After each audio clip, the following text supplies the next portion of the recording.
Dando aqui por início, a sessão pública de defesa do memorial de carreira do professor André Lima Ferreira de Almeida, como parte do processo de avaliação docente para a sua promoção ao cargo de professor titular do Departamento de Engenharia Elétrica da Universidade Federal do Ceará. Nós temos, como parte do processo, obviamente, a sessão, o momento de defesa da apresentação do memorial, cujas atividades já foram anteriormente compartilhadas com a banca julgadora, em tempo hábil, para análise detalhada. E aí, após a exposição do professor André, nós, então, iniciamos a fase de debates, perguntas, questionamentos por parte da banca julgadora. A banca julgadora, presidida aqui por mim, professor Rodrigo Porto, está composta, além de mim, por 3 eminentes professores titulares. Eu vou aqui apresentá-los, embora sejam professores muito conhecidos. Professor Paulo Sérgio Ramires Diniz, professor titular do Instituto Alberto Luiz Coimbra de Pós-Graduação e Pesquisa de Engenharia, famosa COP, da Universidade Federal do Rio de Janeiro. Muito obrigado, professor. Professor Vitor Eloís Nascimento, professor titular da Escola Politécnica da Universidade de São Paulo, também conhecida como PoliUSP. E o professor Richard Demos Souza, que é professor titular do Departamento de Engenharia Elétrica e Eletrônica da Universidade Federal de Santa Catarina. Como eu disse, são professores titulares de ampla experiência, de carreiras bastante brilhantes e, portanto, irão abrilhantar, por consequência, aqui o nosso momento de avaliação, de análise aqui da carreira do professor André. Então, neste momento, a gente vai começar com a sessão, com a defesa do memorial por parte do professor André. A gente sugere 1 hora de defesa, mas reconhecemos que esse é um momento sempre muito importante para os docentes, André, portanto, fique à vontade, se você precisar de mais tempo, não há qualquer problema em relação a isso. Depois eu retorno para a gente dar continuidade à nossa discussão. Eu acredito que vai ser uma discussão muito alvissareira, muito animada com os membros da banca. Tá bom? Peço apenas aos membros da banca que desliguem o microfone e a gente, então, inicia passando a palavra aqui ao professor André Lima Ferreira de Almeida. Boa sorte.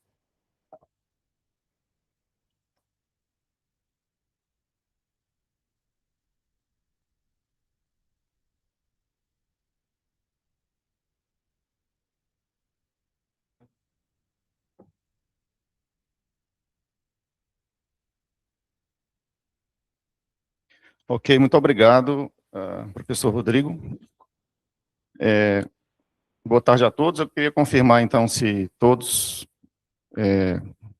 me ouvem, todos os membros da banca estão me ouvindo bem? Muito bem. Ok.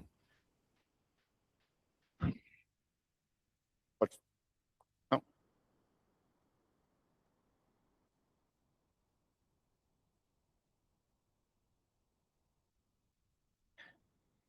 Ok, então, boa tarde novamente a todos. É um prazer estar aqui diante de todos vocês para a minha defesa de memorial de carreira. Meu nome é André Lima Ferreira de Almeida. Gostaria de iniciar agradecendo aos membros externos que aceitaram participar, os professores Paulo Diniz, Vitor Nascimento e Richard Demos Souza, apesar da mudança de data.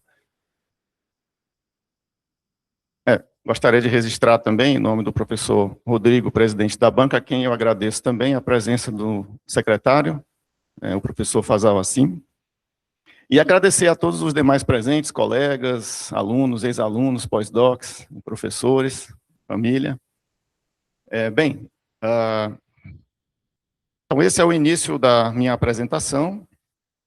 Eu organizei essa apresentação nas seguintes sessões, que são aquelas sessões exigidas pela resolução que rege a promoção. Então, eu vou iniciar falando da minha formação acadêmica, que abrange graduação, mestrado, doutorado, pós-doutorado, ou seja, antes do ingresso na UFC. Em seguida, eu passo a falar das diferentes atividades realizadas já no contexto do Magistério Superior da UFC, varrendo, então, ensino, pesquisa, orientações, atuação científica, e também finalizando aí com algumas perspectivas e agradecimentos. Bem, antes de falar especificamente, né, sobre a trajetória, eu achei interessante dar pelo menos uma visão geral e os marcos temporais associados às diferentes etapas da minha trajetória. Então, a minha trajetória na UFC como aluno começou em 1996, né? Então, acho que há 30 anos atrás, né?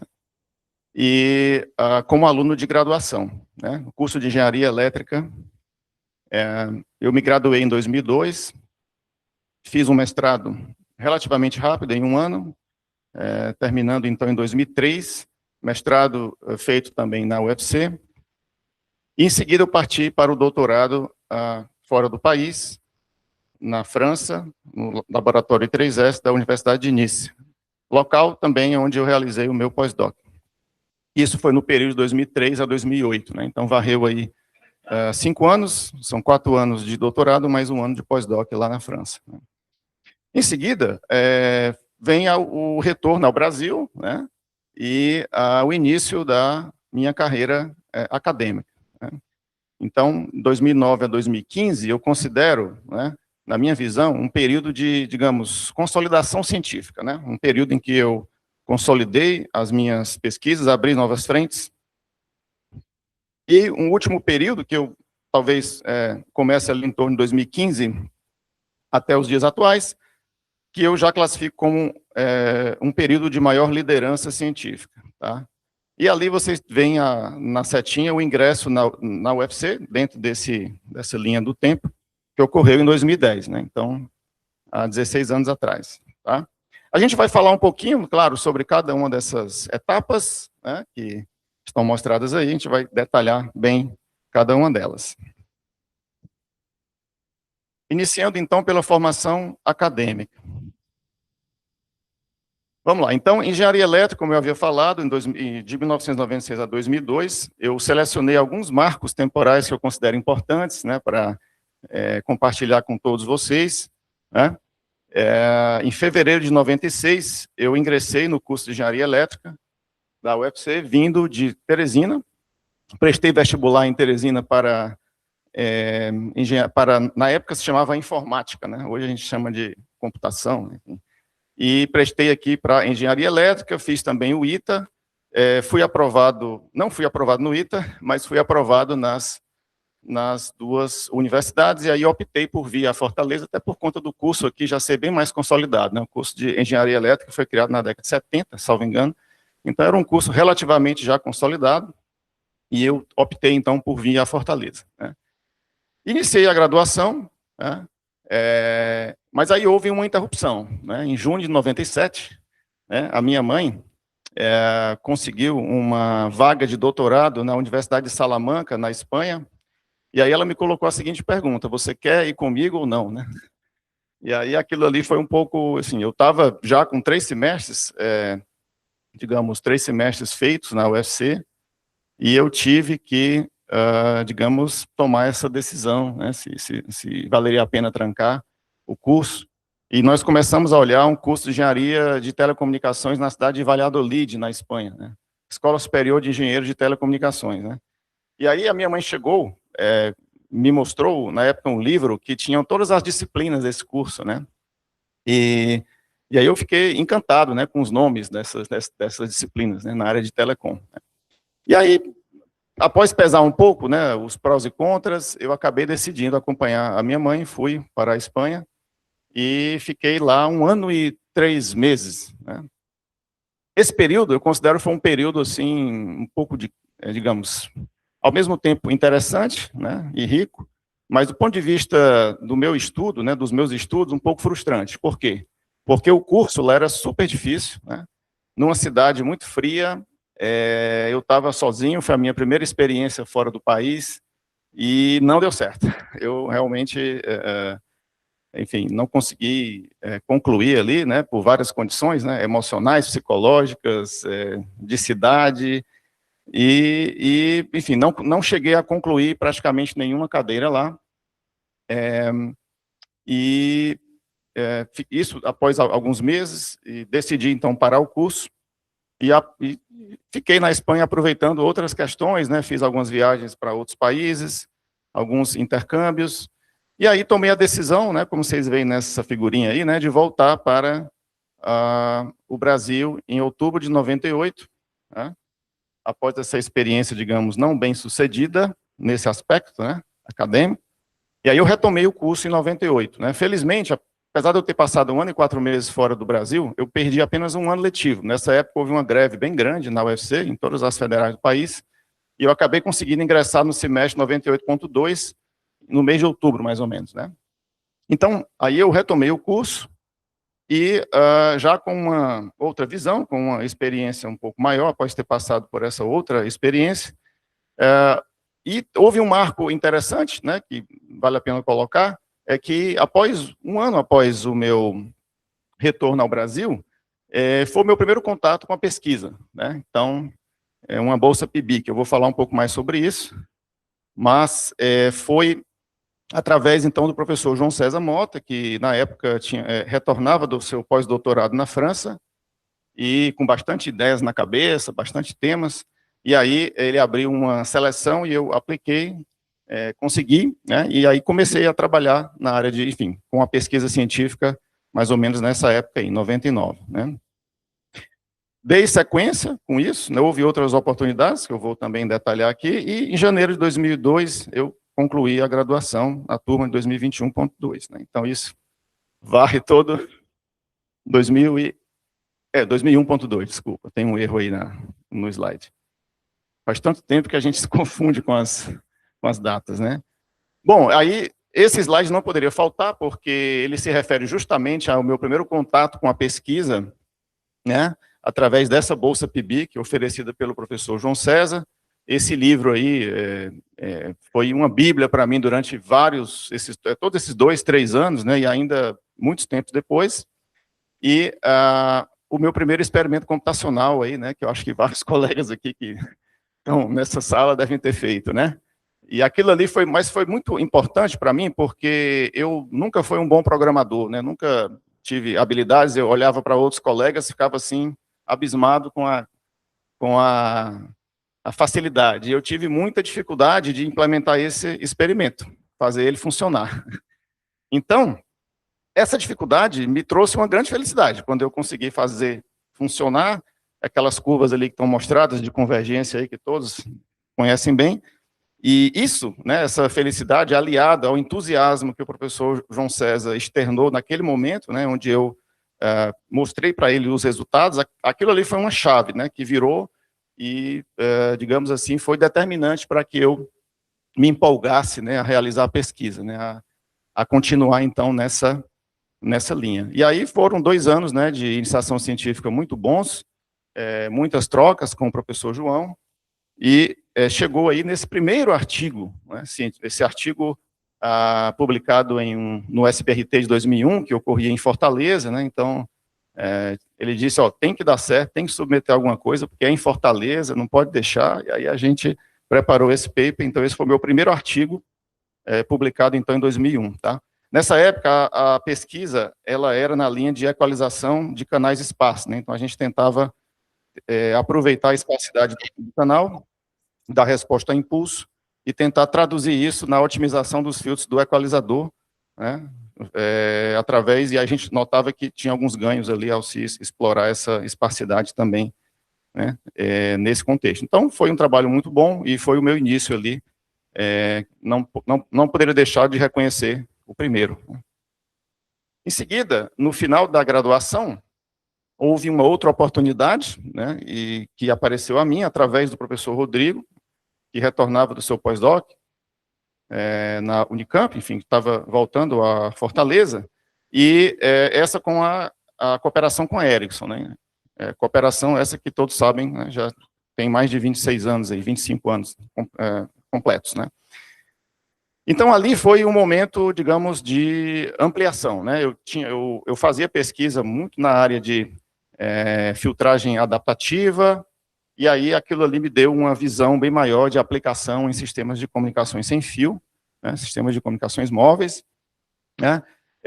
Eu ingressei, então, na primeira cooperação da Ericsson, então, desde o início, né, dos anos 2000, ainda como aluno de graduação, né, estava finalizando a graduação, e aí eu fiquei com um pé lá, um cá, né, eu dei sequência no trabalho ali que eu vinha desenvolvendo com o João César, mas eu comecei a migrar gradativamente para o contexto da filtragem espacial, da extensão do que eu já vinha acumulando de conhecimento para sistemas com múltiplas antenas, né.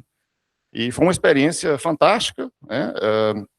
Essa cooperação acabou definindo o meu tema de mestrado, de maneira antecipada, inclusive, e foi aí também onde eu publiquei o meu primeiro artigo internacional, na época no VTC Fall, em 2001. Tá?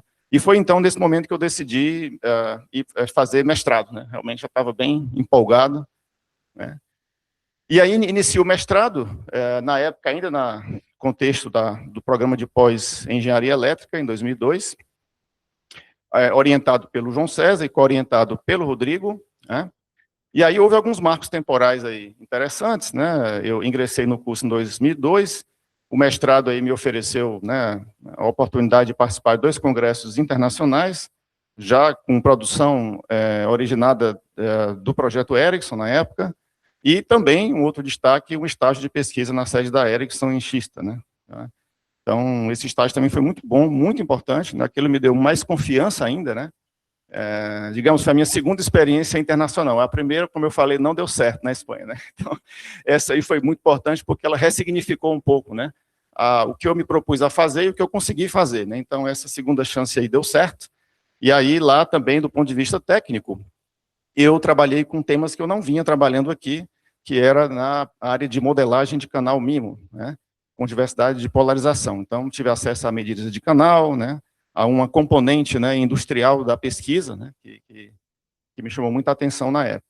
Retornei à Fortaleza, dei continuidade a diversos temas aí, não só assim, esse do estágio não, mas outros temas que eu vinha levando, eu dei continuidade. E aí defendi o mestrado em julho de 2003. Tá?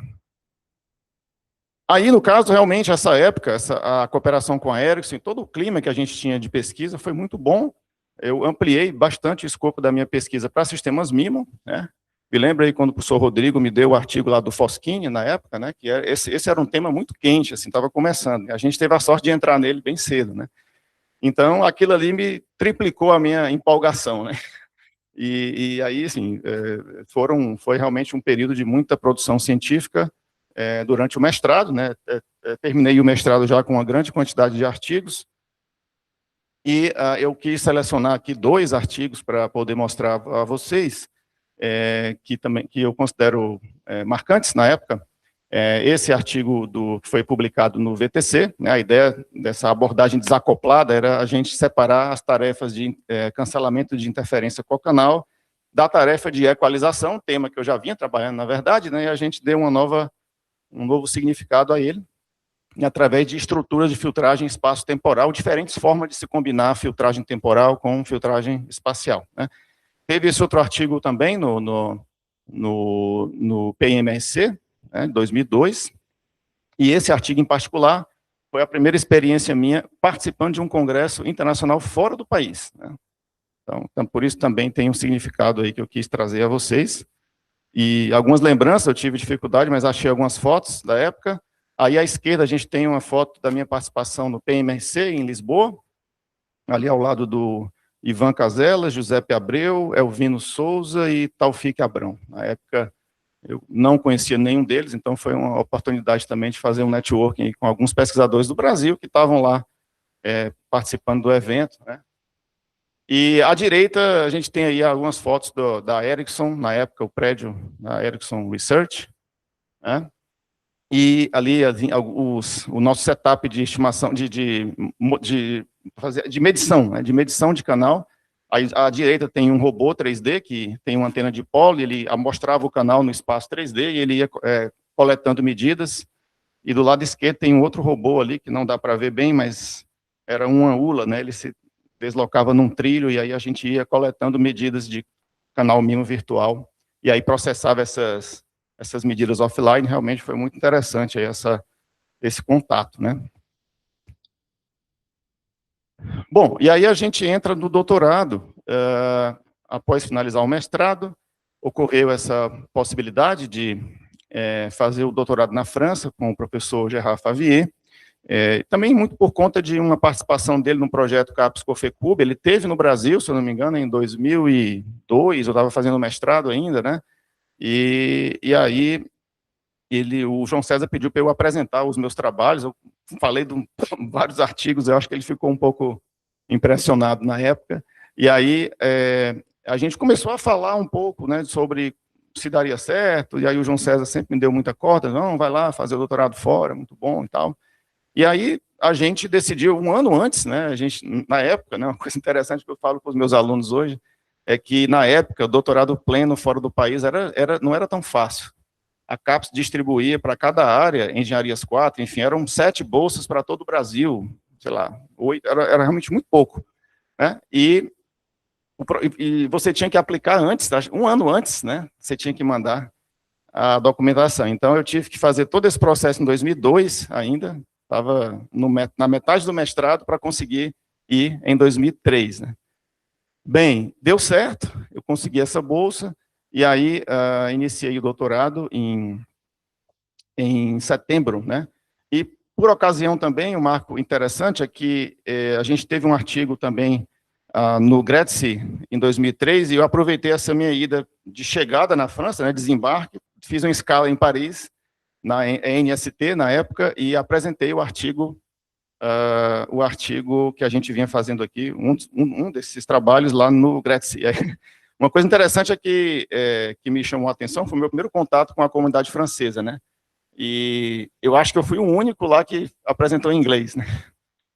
Todos os outros apresentaram em francês, me chamou muita atenção isso, né? Na minha sessão, eu fui a única pessoa que apresentou em inglês, né? Eu acho que foi por isso que eu não tive nenhuma pergunta, quer dizer, sabe, eu apresentei e ninguém quis perguntar nada para mim, né?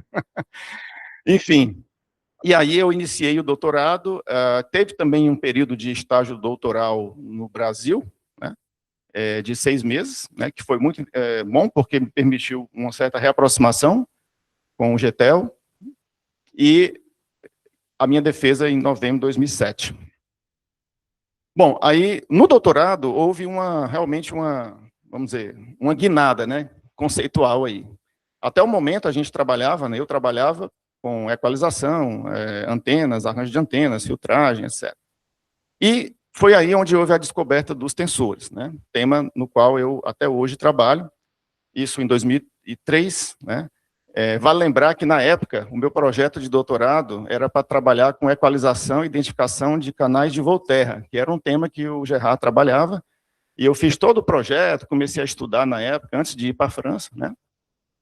Mas, aquela coisa, pesquisa a gente sabe como é, né? As coisas vão mudando de rumo, e a mudança, né, ocorreu ali com a leitura desse artigo, do Nikos Sidiropoulos e alguns coautores, e esse artigo, me lembro, essa é a foto do artigo que eu li, né? Vocês veem que a página está meio amarela, eu tentei fazer algum tratamento, mas não funcionou, continuou ruim a foto.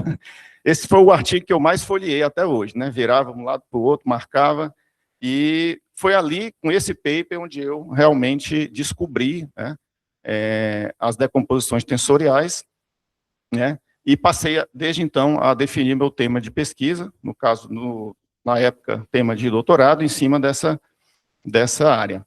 E aí eu coloco aí o antes, o durante e o depois, né? O antes era a equalização de canais de Volterra, continuidade natural dos temas do mestrado. Houve o evento, né, o artigo, a leitura desse paper, esse primeiro contato, e aí o depois, a partir daí, reinterpretação estrutural de diversos problemas, né, tendo tensores como um eixo principal. Então é isso, a partir daí eu comecei a perceber que a modelagem tensorial não era apenas uma ferramenta matemática, mas era uma forma de ver e de pensar diversos problemas, né? Isso aí, até hoje, né, os meus alunos, a gente sempre, né, a gente acorda, dorme, almoça, pensando em tensores, né? Acho que até a minha esposa aprendeu alguns termos já, então ela já está bem acostumada de tanta troca nessa área.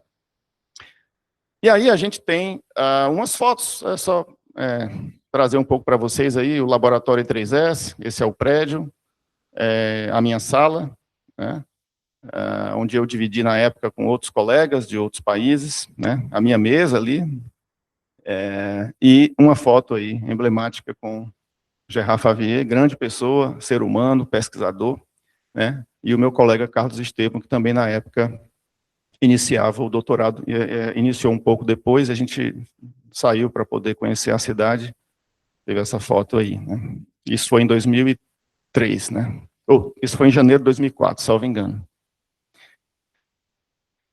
Ok, então, durante o doutorado, essa continuidade de amadurecimento científico, contato com a comunidade tensorial, então, realmente, queria chamar a atenção que foi uma época muito boa, muito prolífica, assim, em termos de contatos e, enfim, com pessoas que realmente atuam na área, né? E eu destaquei ali diversos eventos que eu pude participar durante o doutorado, né?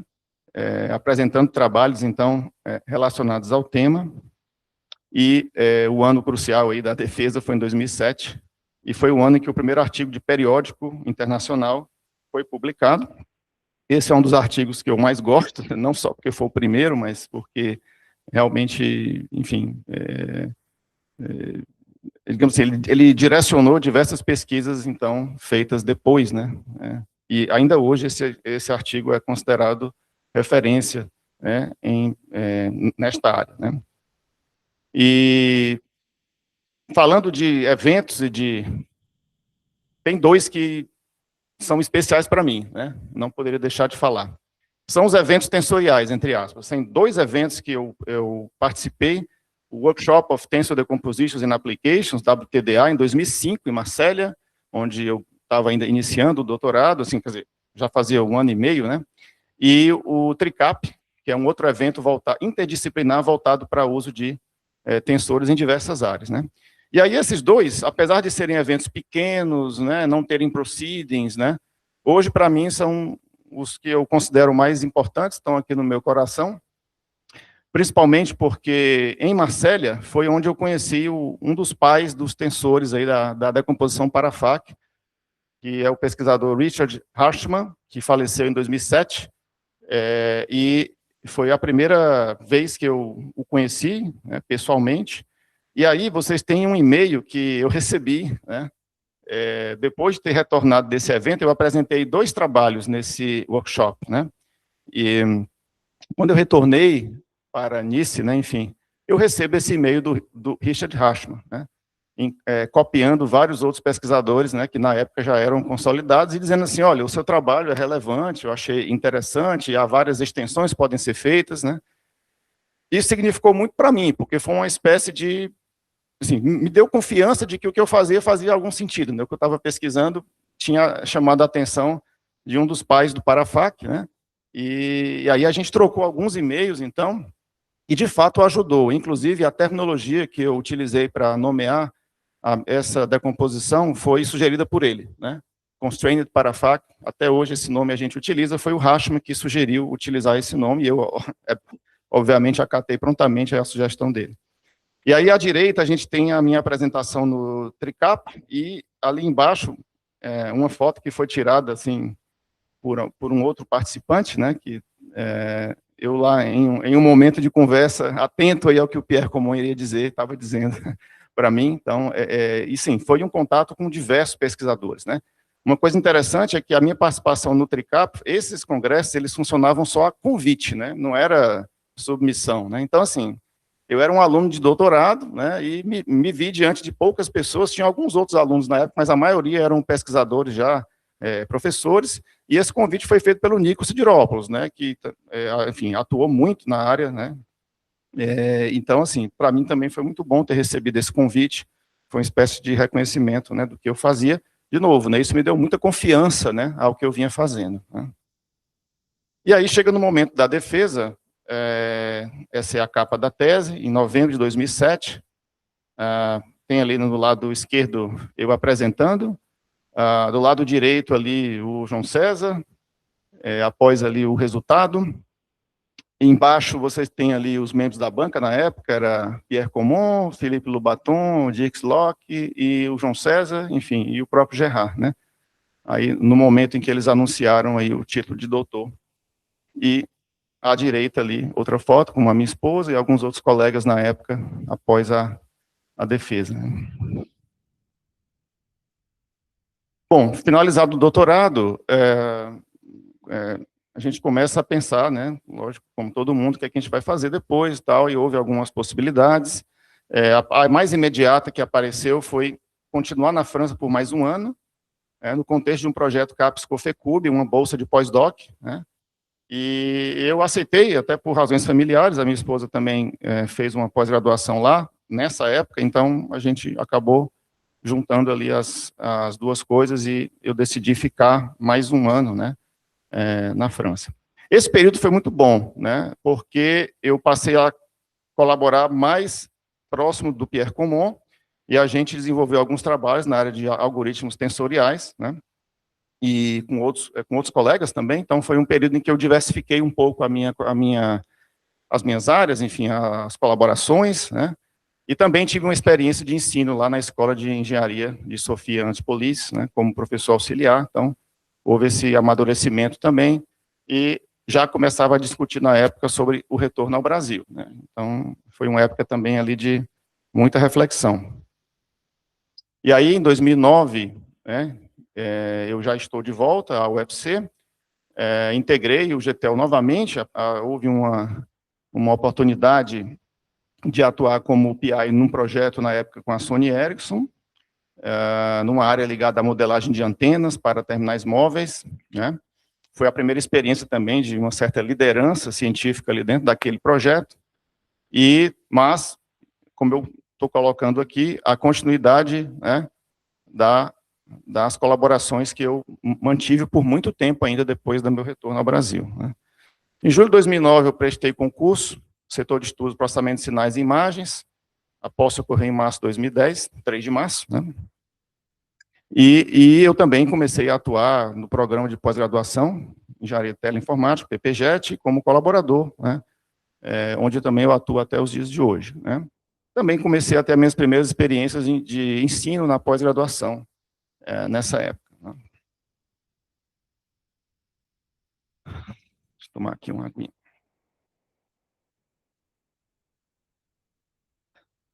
Bom, agora eu vou começar a falar um pouquinho das diferentes atividades, né, que já estão no contexto da minha atuação como professor do magistério superior da UFC, e aí eu começo pelas atividades de ensino.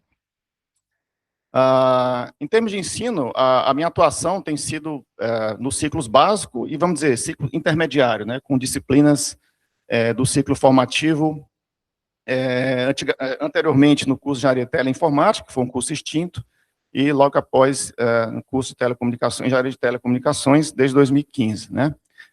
As disciplinas que eu mais ministrei, enfim, as principais são essas aí, sinais e sistemas, né, durante esses 10 anos aqui, processamento digital de sinais, até hoje, ministro essa disciplina, e sistema de comunicações digitais, comecei a ministrar aí a partir de 2020, né, e também algumas outras disciplinas de laboratório, mas um pouco mais pontuais também, né. E, recentemente, devido a uma reforma curricular do nosso curso, eu ministrei já pela primeira vez essa disciplina de modelagem tensorial, que foi uma disciplina que nós desenhamos, né, já num ciclo avançado do curso, na ênfase de processamento de sinais e dados, então uma disciplina que também é um resultado de um amadurecimento, né, da área, do grupo, enfim, diversos. Então, foi algo bem natural a gente integrar essa disciplina também no contexto da graduação, que já vinha também na pós, né, vou falar aqui logo mais. Na pós-graduação, processamento digital de sinais também, né, mesma disciplina. Existe um viés um pouco diferente, né, a base conceitual é basicamente parecida com a da graduação, mas a gente também inclui a leitura de artigos científicos, né, existe um foco diferente, né, de formação, né, em nível de pós-graduação. Mas um dos desafios, né, que eu tive que enfrentar é o perfil heterogêneo do nosso alunado, né? Então, alunos de pós-graduação que vêm da física, da matemática, de outras áreas. Então, ao mesmo tempo em que a gente tenta, né, colocar um nível um pouco mais alto, tem esse desafio de, digamos, atender a diferentes perfis de alunos, né? Então, foi um desafio que a gente tentou contornar, tentando personalizar um pouco, né, algumas atividades para tema de pesquisa daquele outro aluno, mas, enfim.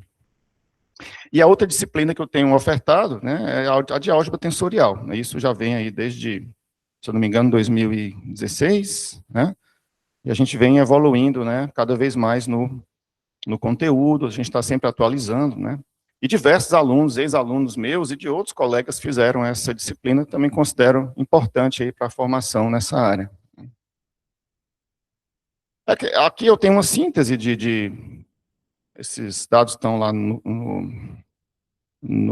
memorial também, podem ser acessados, mas enfim, síntese da carga horária, né, anual dessa disciplina de graduação, né, vocês têm aqui em azul, então aqui é o número de disciplinas, né, no eixo Y, e os anos, né, na graduação, isso é por ano, né, e aqui na pós-graduação, também por ano, número de disciplinas, né, ofertadas dentre esse universo aí que eu comentei, tá.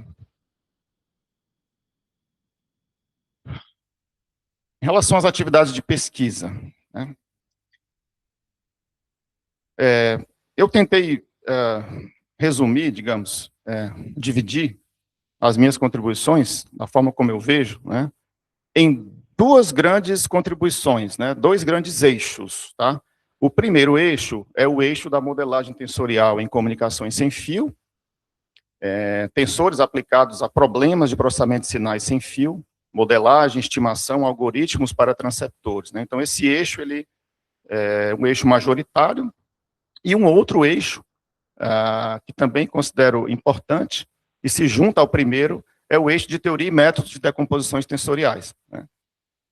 E existe uma boa simbiose entre esses dois eixos, né? Porque, na verdade, como eu indico aí, problemas práticos do eixo 1 inspiram avanços teóricos no eixo 2, e fundamentos desenvolvidos no eixo 2 sustentam as novas soluções no eixo 1. Então, é um ciclo virtuoso, né, que eu identifiquei durante esse tempo, e a gente identifica essas aplicações, vai buscar na teoria sustentação, muitas vezes levam a novas decomposições, novos modelos, novas propriedades, e aí a gente volta e aplica isso no contexto específico das comunicações sem fio, gerando, então, resultados, né, digamos assim, dando significado prático a essa teoria, né? Então, é algo que eu acho que marca bem aí, e as minhas contribuições maiores, elas estão exatamente nesses dois eixos, tá?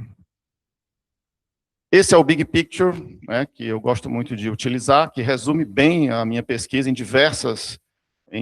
desde o início até os dias de hoje, né? A modelagem tensorial como ferramenta-chave para utilização tanto no transmissor, né, na formatação do sinal, como no receptor, na análise do sinal. Então, aqui ela é usada como síntese de sinais, aqui embaixo ela é usada como análise de sinais, né, ou decomposição. E aí também isso decorre da própria estrutura tensorial do meio de propagação que é explorado. Então, ele está interconectado no transmissor, no canal e no receptor. Então, as contribuições elas estão nesses diferentes pontos do sistema aí de comunicação. E aqui vocês têm as diferentes diversidades, né, que são geralmente exploradas, e aqui a nuvem de palavras, enfim, que eu fiz com os artigos, né, vocês veem as palavras-chave que mais aparecem, né. Bom, então, indo para o eixo 1, que é o primeiro eixo chamado modelagem tensorial para comunicações sem fio, eu coloco aqui nesse diagrama de caixa as principais linhas de pesquisa, né, associadas a essa área, e eu tentei definir o tamanho da caixa baseado na importância dessas linhas de pesquisa em termos do impacto científico da minha pesquisa, né, que eu posso medir pelo número de citações, enfim. Então, eu tentei aproximar para dar uma noção, então, da onde é que, enfim, em quais linhas de pesquisa o meu trabalho teve o maior impacto científico, né? Então, a gente destaca aqui a modelagem unificada de sistemas de comunicações, algo mais antigo, e as superfícies inteligentes reconfiguráveis, que algo mais recente, aí de 2000 para cá, né? Então, são dois temas que têm ali um impacto maior, mas também a codificação tensorial MIMO também aparece bastante, e comunicações cooperativas, né? No eixo 2, também seguindo a mesma lógica, né, de mensuração do impacto, essas são as linhas de pesquisa, teoria e métodos de decomposições tensoriais. As contribuições nesse segundo eixo, elas estão prioritariamente aqui nos algoritmos e análise de desempenho de algoritmos tensoriais, né, com impacto maior, e as decomposições generalizadas e estruturadas também como logo na sequência, isso sempre medido pelo impacto científico através das citações que os artigos que estão nessas linhas receberam, né. Esse slide foi um exercício que eu achei muito bom fazer, porque eu não tinha feito isso antes, e foi um momento de reflexão também. A gente para sempre nesses momentos para refletir um pouco sobre a carreira, para fazer algumas análises, né? E eu utilizei a plataforma OpenAlex, que eles indexam várias plataformas como Scopus, Web of Science, Researcher ID, né? E eles funcionam da seguinte forma: você coloca palavras-chave ou linhas de pesquisa e temas, e ele devolve ali um arquivo com o número de citações ao longo do tempo naquelas linhas, tá? Então, o que a gente pode notar, né? Em verde, eu marquei aqui que é exatamente o período que eu comecei a fazer pesquisa nessa área, né? Mais ou menos ali no doutorado, em 2005 a 2007, né? Foi aquele período mais de consolidação no doutorado. E aí, após o meu período, né, enfim, a gente vê um crescimento do número de citações recebidas por esses trabalhos em diferentes áreas. Eu não estou dizendo que essas citações são todas do meu trabalho. Na verdade, o que eu quero mostrar é que eu atuei numa época, eu tive a sorte de começar a atuar numa época em que a área estava nascendo, né? Então não tinha muita citação nessa área verdinha aqui, e logo depois, né, houve essa inflexão, né? Em 2011 aqui houve um crescimento grande, isso considerando tensores para comunicações sem fio, eixo 1, né, que eu tinha dito, né? Então, fazendo essa pesquisa, ele gera esse gráfico, o número de trabalhos, lembrando que isso aqui tem erro, porque ele não indexa tudo, né? Sempre tem coisas que ficam de fora, mas eu acredito que é bem representativo, né? E aí ele colocam as instituições que mais publicaram nesses temas, né? Aparece a França aqui, o CNRS, né, na frente, a China logo depois, e aqui os termos que eu utilizei para gerar isso aqui, né? Esses foram os termos que eu coloquei lá na busca para gerar esse gráfico, né? E aqui no lado esquerdo, eles mostram os trabalhos mais relevantes dessa área.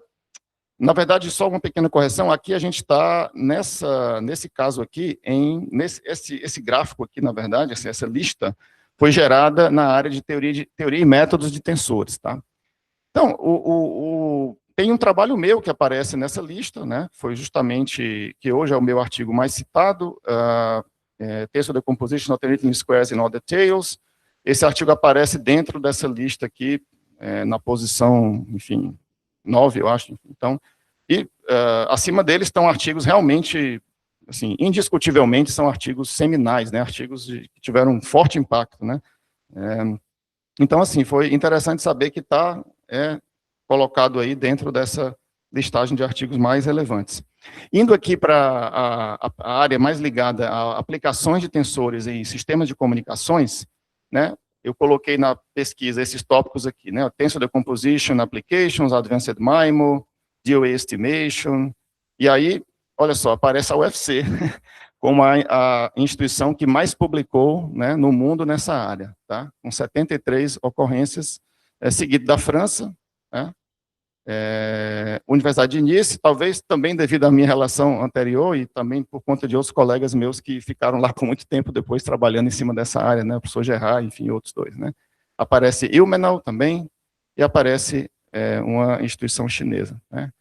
E dentro das listas dos mais relevantes, né, aparecem 2 trabalhos meus, né, esse artigo aqui, que foi coautoria com o meu ex-aluno Juderlan Araújo, Chain Estimation for Intelligent Reflecting Surface Assisted MIMO Systems, Tensor Modeling Approach, também um artigo que houve, enfim, teve um bom impacto, né, digamos, ao longo dos últimos anos, e aparece um outro artigo também com o meu ex-aluno Daniel Costa Araújo, orientado com o professor João César, né, uso de tensores para estimação de canal em Massive MIMO, né.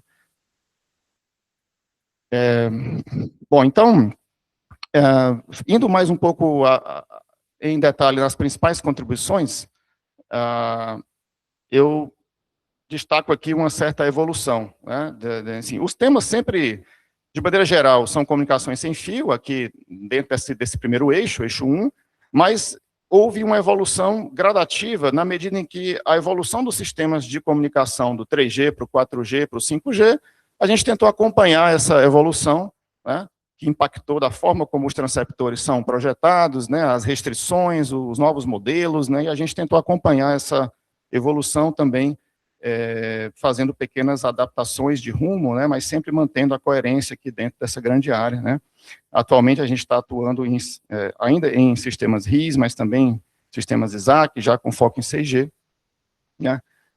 E as principais contribuições, elas estão listadas aqui, na minha visão, né, poder resumir em 4 contribuições: a modelagem unificadora de sistemas, mais antiga, logo depois projeto de transceptores MIMO e receptores semicegos, estimação de parâmetros via modelos tensoriais estruturados, e mais recentemente, estimação e otimização para RIS, e o framework TRICE.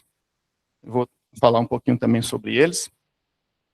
E no eixo 2, né, que é o eixo de teoria e métodos de decomposição tensorial, também mantive a coerência, mas com início em algoritmos mais clássicos, ALS, em seguida decomposições mais gerais, com FAC, nested para FAC, modelos estruturados, logo em seguida, com o avanço do interesse em Big Data, a gente trabalhou com modelos de baixa complexidade para Large Scale Tensors, né, então, rede de tensores, trend de tensores, né, algoritmos, aplicações com aprendizado profundo também, e modelos estruturados de ordem elevada, né, com suporte a hardware. Então, assim, algumas questões mais recentes que têm um pouco a ver com essa evolução aí da área de ML, enfim, IA, Big Data, etc., né.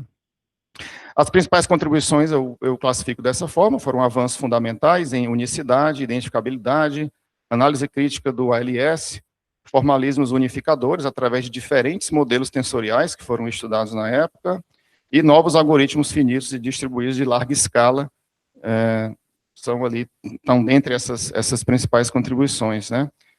E aí eu queria colocar aqui só alguns destaques de produção científica, né, que são exatamente os produtos, né, os resultados, né, verificáveis, né, de evidências dessa produção, dessa atuação. Então, a primeira aqui de modelagem tensorial para sistemas de comunicações sem fio, eu coloco aqui a estrelinha naqueles artigos que eu considero como os mais relevantes para mim. Nem sempre são os mais citados, mas são os que mais relevantes na minha visão, né? Então, esse é um deles, foi o meu primeiro. Então, nesse trabalho, a gente derivou condições rigorosas de identificabilidade, projetou receptores cegos e semicegos, a gente conseguiu unificar sistemas CDMA, ou FTM, todos em um mesmo modelo tensorial, adaptando apenas os parâmetros desse modelo. Então, a gente mostra que os tensores podem ser ferramentas unificadoras de sistemas de comunicações sem fio. Teve esse outro artigo, que foi já, digamos, a extensão dessa teoria para sistemas MIMO, né, para transceptores MIMO, onde a gente propôs uma nova decomposição com FAC e uma aplicação em sistemas MIMO com novos esquemas, né. Esse foi um trabalho que, pela primeira vez, mostrou que as restrições estruturais nos fatores tensoriais não são apenas uma ferramenta de modelagem abstrata, mas também um instrumento de projeto, de síntese e formatação de esquemas MIMO, né? Então, a gente se vale da estrutura tensorial para formatar os sinais, que é em contraste com o que a gente vinha fazendo antes, na época, em que a gente usava como uma ferramenta de análise, né, de decomposição. Aqui não, ela é uma ferramenta de síntese de sinais, né, e aí a aplicação justamente foi em sistemas MIMO, e desse trabalho originou a primeira patente, né, de aplicação de tensores em comunicações móveis que eu conheço. Eu fiz muita pesquisa, né, e eu acho, né, que eu tenho bastante confiança que foi a primeira patente publicada com uma aplicação de uma decomposição tensorial em um sistema de comunicação. Na época era para o canal de controle do sistema LTE. Foi realmente uma patente bem específica e foi produzida, foi licenciada para a Ericsson na época, né? Então, vale a pena também esse destaque. Em seguida, outros trabalhos da linha de codificação de espaço-tempo-frequência, via tensores, onde a gente incorpora aqui a dimensão frequência, ou FDM, e aí generaliza os modelos anteriores, né?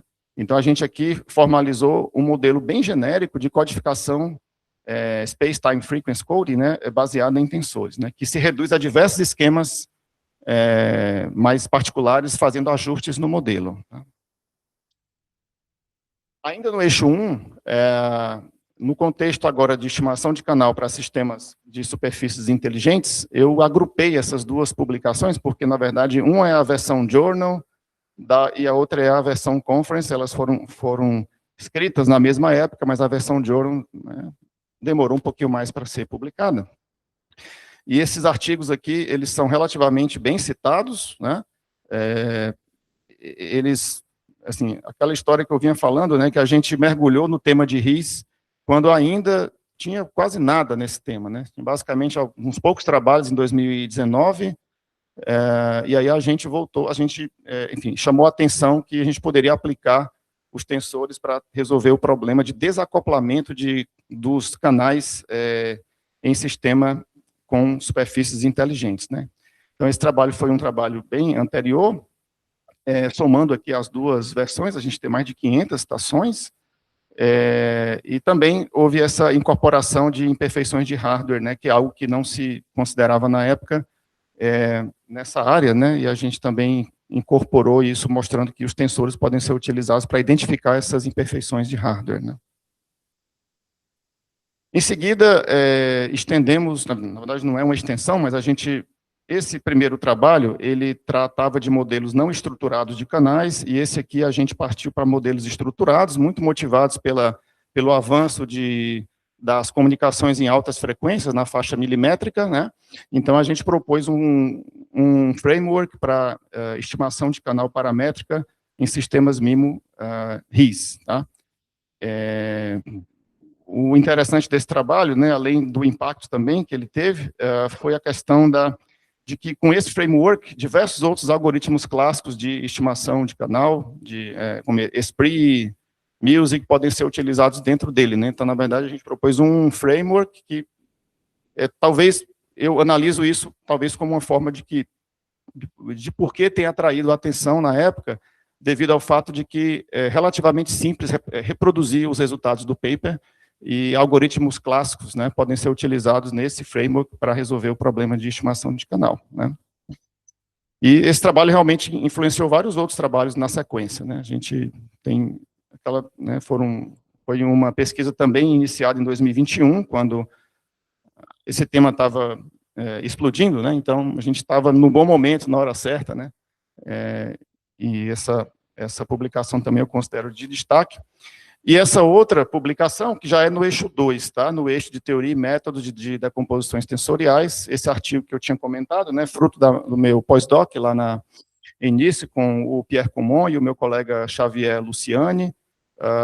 Nesse trabalho a gente analisou alguns problemas bem difíceis de decomposições tensoriais, de degenerescência, que não tinham ainda sido considerados ou ainda, digamos, analisados com profundidade, e a gente identificou alguns casos bem difíceis para decompor os tensores, né? E aí outros trabalhos resolveram esses problemas que a gente identificou, né? Então, assim, nem sempre o artigo precisa resolver um problema, ele pode levantar um problema interessante e outros vão lá e aí tentam resolver, né? Então, assim, eu também vejo um pouco dessa forma.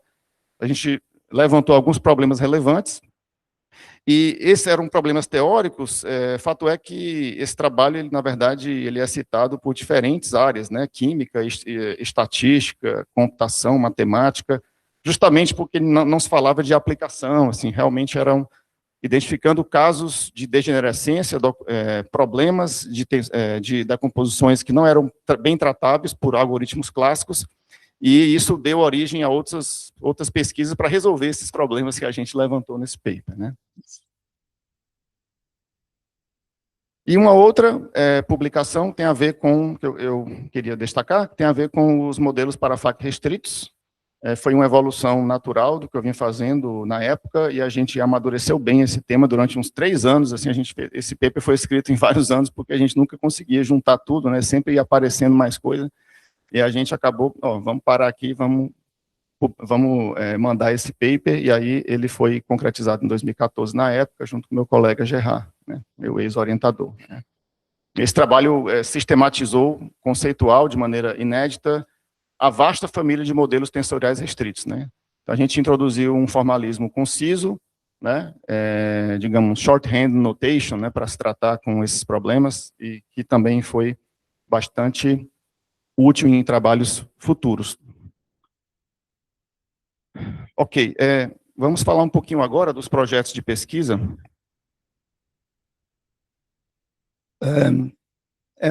Bom, a gente sabe que projetos de pesquisa são, né, enfim, é o que traduz aqui o que nós fazemos, e a partir deles a gente obtém os resultados, né? Sem os projetos, sem alunos, sem recursos humanos, sem o financiamento, a gente não consegue, enfim, ou tem mais dificuldade para poder concretizar os resultados, né?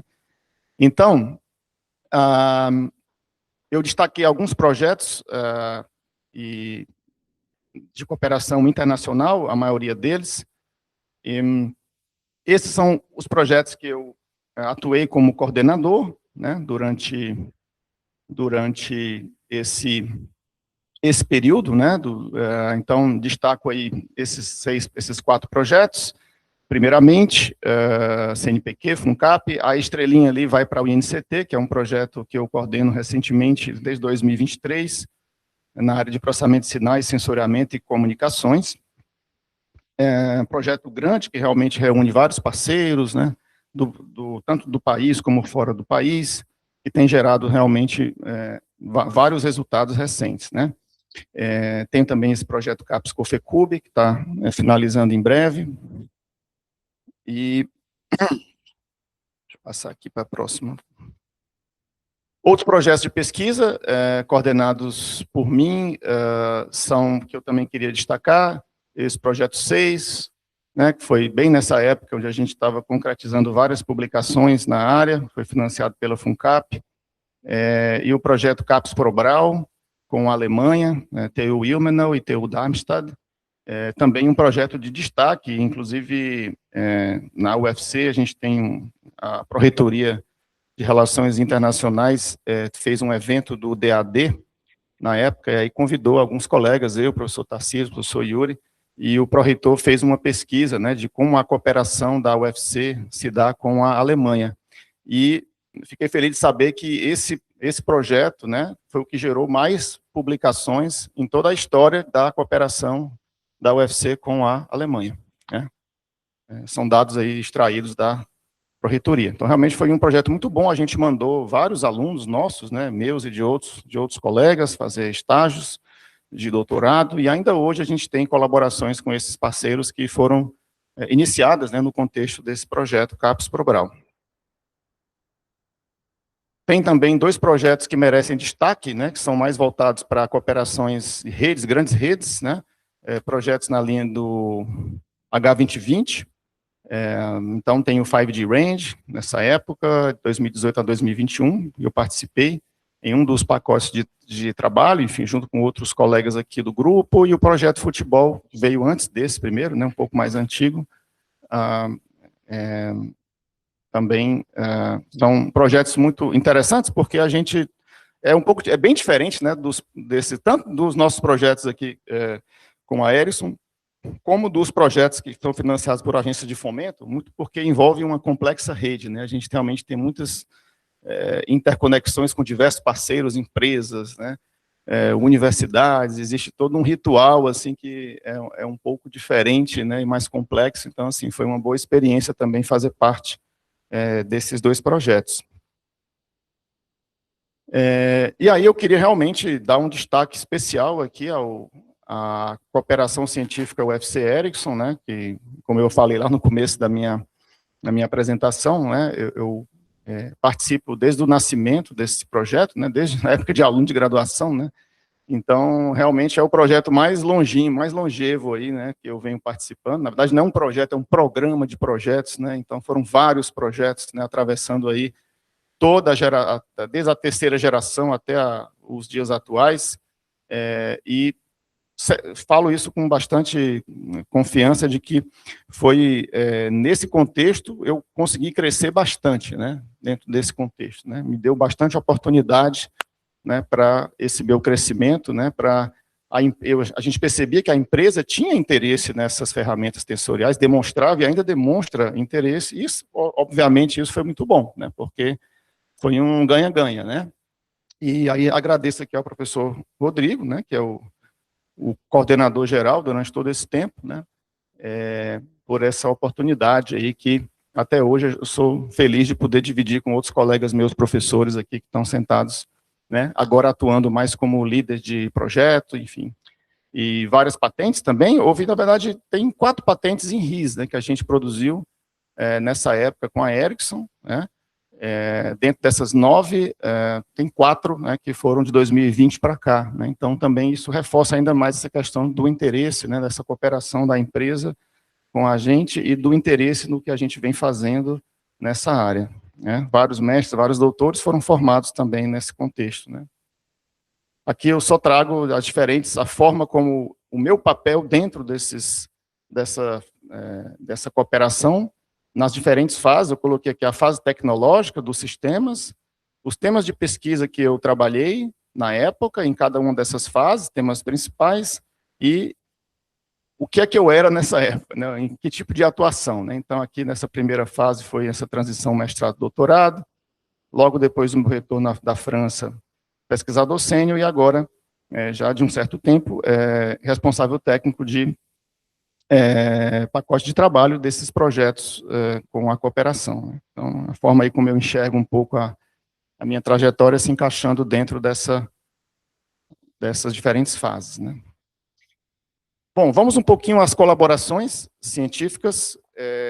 As colaborações científicas, eu tive também, fiz um exercício de tentar identificar os colaboradores, né, quantos artigos, ou como é que esses colaboradores, né, com quem eu tive a felicidade de trabalhar, eles se enquadram dentro dos diferentes temas de pesquisa, né. Então, eu destaco aqui esses 4, né, na verdade, por razões óbvias, né, João César, Rodrigo, Gerard e Pierre, né, João César e Rodrigo mais no estágio inicial, embora, lógico, ainda hoje somos colaboradores, mas teve uma atuação mais forte, né, marcante, como orientadores nessa época. O contexto, né, dessa colaboração, e aí tem também o Gerard, também por uma razão muito óbvia, né, não só por ter sido orientador, mas também meu parceiro aí de diversos papers, né, e projetos no pós-UFC, enfim, após o meu retorno à UFC, né. Pierre Comon ficou mais concentrado ali entre 2009 e 2016, a gente teve um aluno também de doutorado em comum, né, quando ele já estava no Gypsy Lab, então a gente teve essa cooperação durante essa janela aí de 2007 a 2014, né, digamos assim. Aí aparecem outros aqui também, né, que né, eu considero relevantes, né, que também compartilharam comigo, né, diversos temas, trabalhos.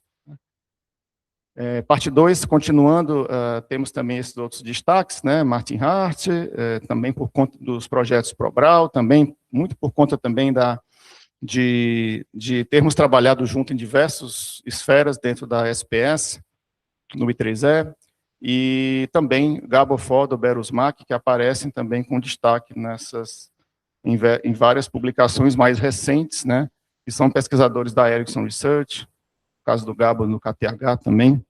Então, esses são os que eu considero, assim, com todos esses a gente tem colaborações, né, mas esses que estão marcados em vermelho aí, estão destacados, são os que têm colaborado mais no sentido de volume de produção e também de impacto dessa produção, né.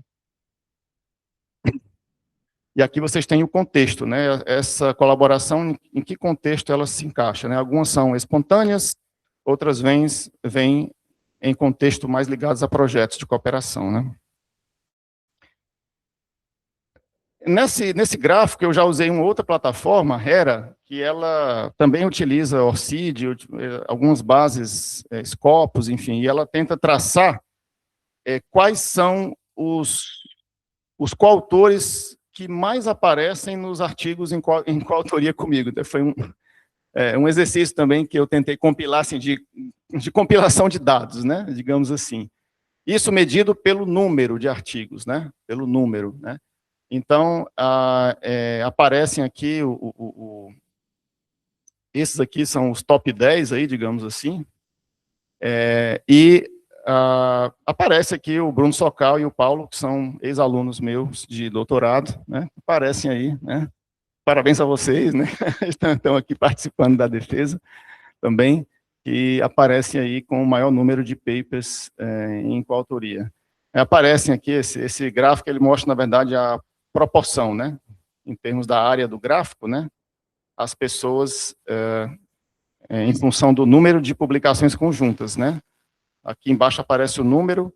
Lembrando que algumas coisas ficam de fora, porque essas bases elas não conseguem captar 100%, né, mas eu acho que fica bem representativo também, né. Então, medindo agora pelo impacto, né, assim, agora não mais pelo número de artigos publicados em conjunto, mas medindo as principais colaborações minhas, medidas pelo impacto gerado da produção científica em conjunto, né. Então, aparece aqui o Gerard em primeiro, com mais de 1.200 citações em conjunto, depois o João César, com mais de 800, Pierre Comon, muito por conta desse trabalho, e aparece o Gilderlan Araújo aqui, que é meu ex-aluno, também está aí no top 5, né, Gilderlan? Parabéns aí também pela parceria, e aparecem outros aqui, Tarcísio, Remy, Martin, Lucas, meu ex-aluno, Daniel, meu ex-aluno, Khaled, pós-doc, egresso do GETEL, Leandro, ex-aluno meu, Marcos Rupp, Gabo, Yuri, Paulo, Bruno, Walter, enfim, outros colegas aqui, que vários estão aqui participando também desse momento, que eu destaco aqui os ex-alunos, né? Então, também esse exercício eu não tinha feito antes, né? Eu gostei de fazer, por conta dessa minha defesa, saber que, digamos, dentre os que,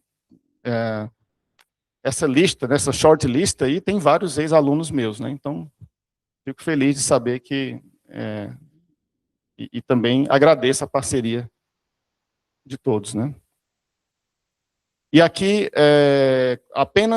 restringindo agora apenas as colaborações internacionais, né, não considerando os alunos, nem os colegas locais, mas mostrando mais a ótica internacional, né, então, os top co-authors aqui, né, em função do número de citações, impactos, né, então aparece um pouco parecido com a outra lista, mas já entra aqui o Remy Boyer, o Martin Hart, o Pierre Gerard, são os que aparecem mais em cima, né, então, fica também, na verdade, eu trouxe isso também como uma forma de agradecer, né, a todos eles, né, pela parceria, né, não só esses aqui, mas também todos os demais que são mostrados aqui nessas outras figuras, pela parceria, né, sem um trabalho conjunto, a gente não chega a lugar nenhum, né, fazer pesquisa sozinho não dá certo.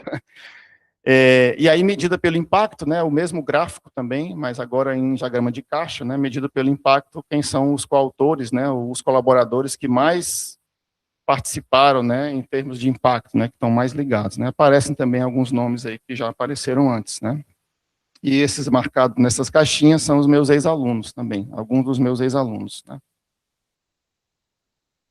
E, voltando um pouco os olhos para a casa, né, eu queria deixar bem claro isso, né, que a minha produção científica ela é fruto de uma construção coletiva ao longo de todos os anos, né, me deu bastante crescimento intelectual e pessoal, abriu novas frentes de pesquisa, né, e aí fica aí esse agradecimento aos demais colegas do GETEL, né, em ordem alfabética, Charles, Fazal, Tarcísio, Walter e Yuri, né, com todos eles aí eu tive também a felicidade de ter trabalhos conjuntos, né, vários, né, e tem sido um privilégio aí fazer parte desse time excelente aqui do nosso grupo, e essa foto também é uma foto bem recente da confraternização do GETEL no final do ano passado, que felizmente reuniu praticamente todo mundo, assim, várias pessoas, né, os professores estavam em peso lá, né, Então, também foi um momento aí interessante para os alunos atuais, né?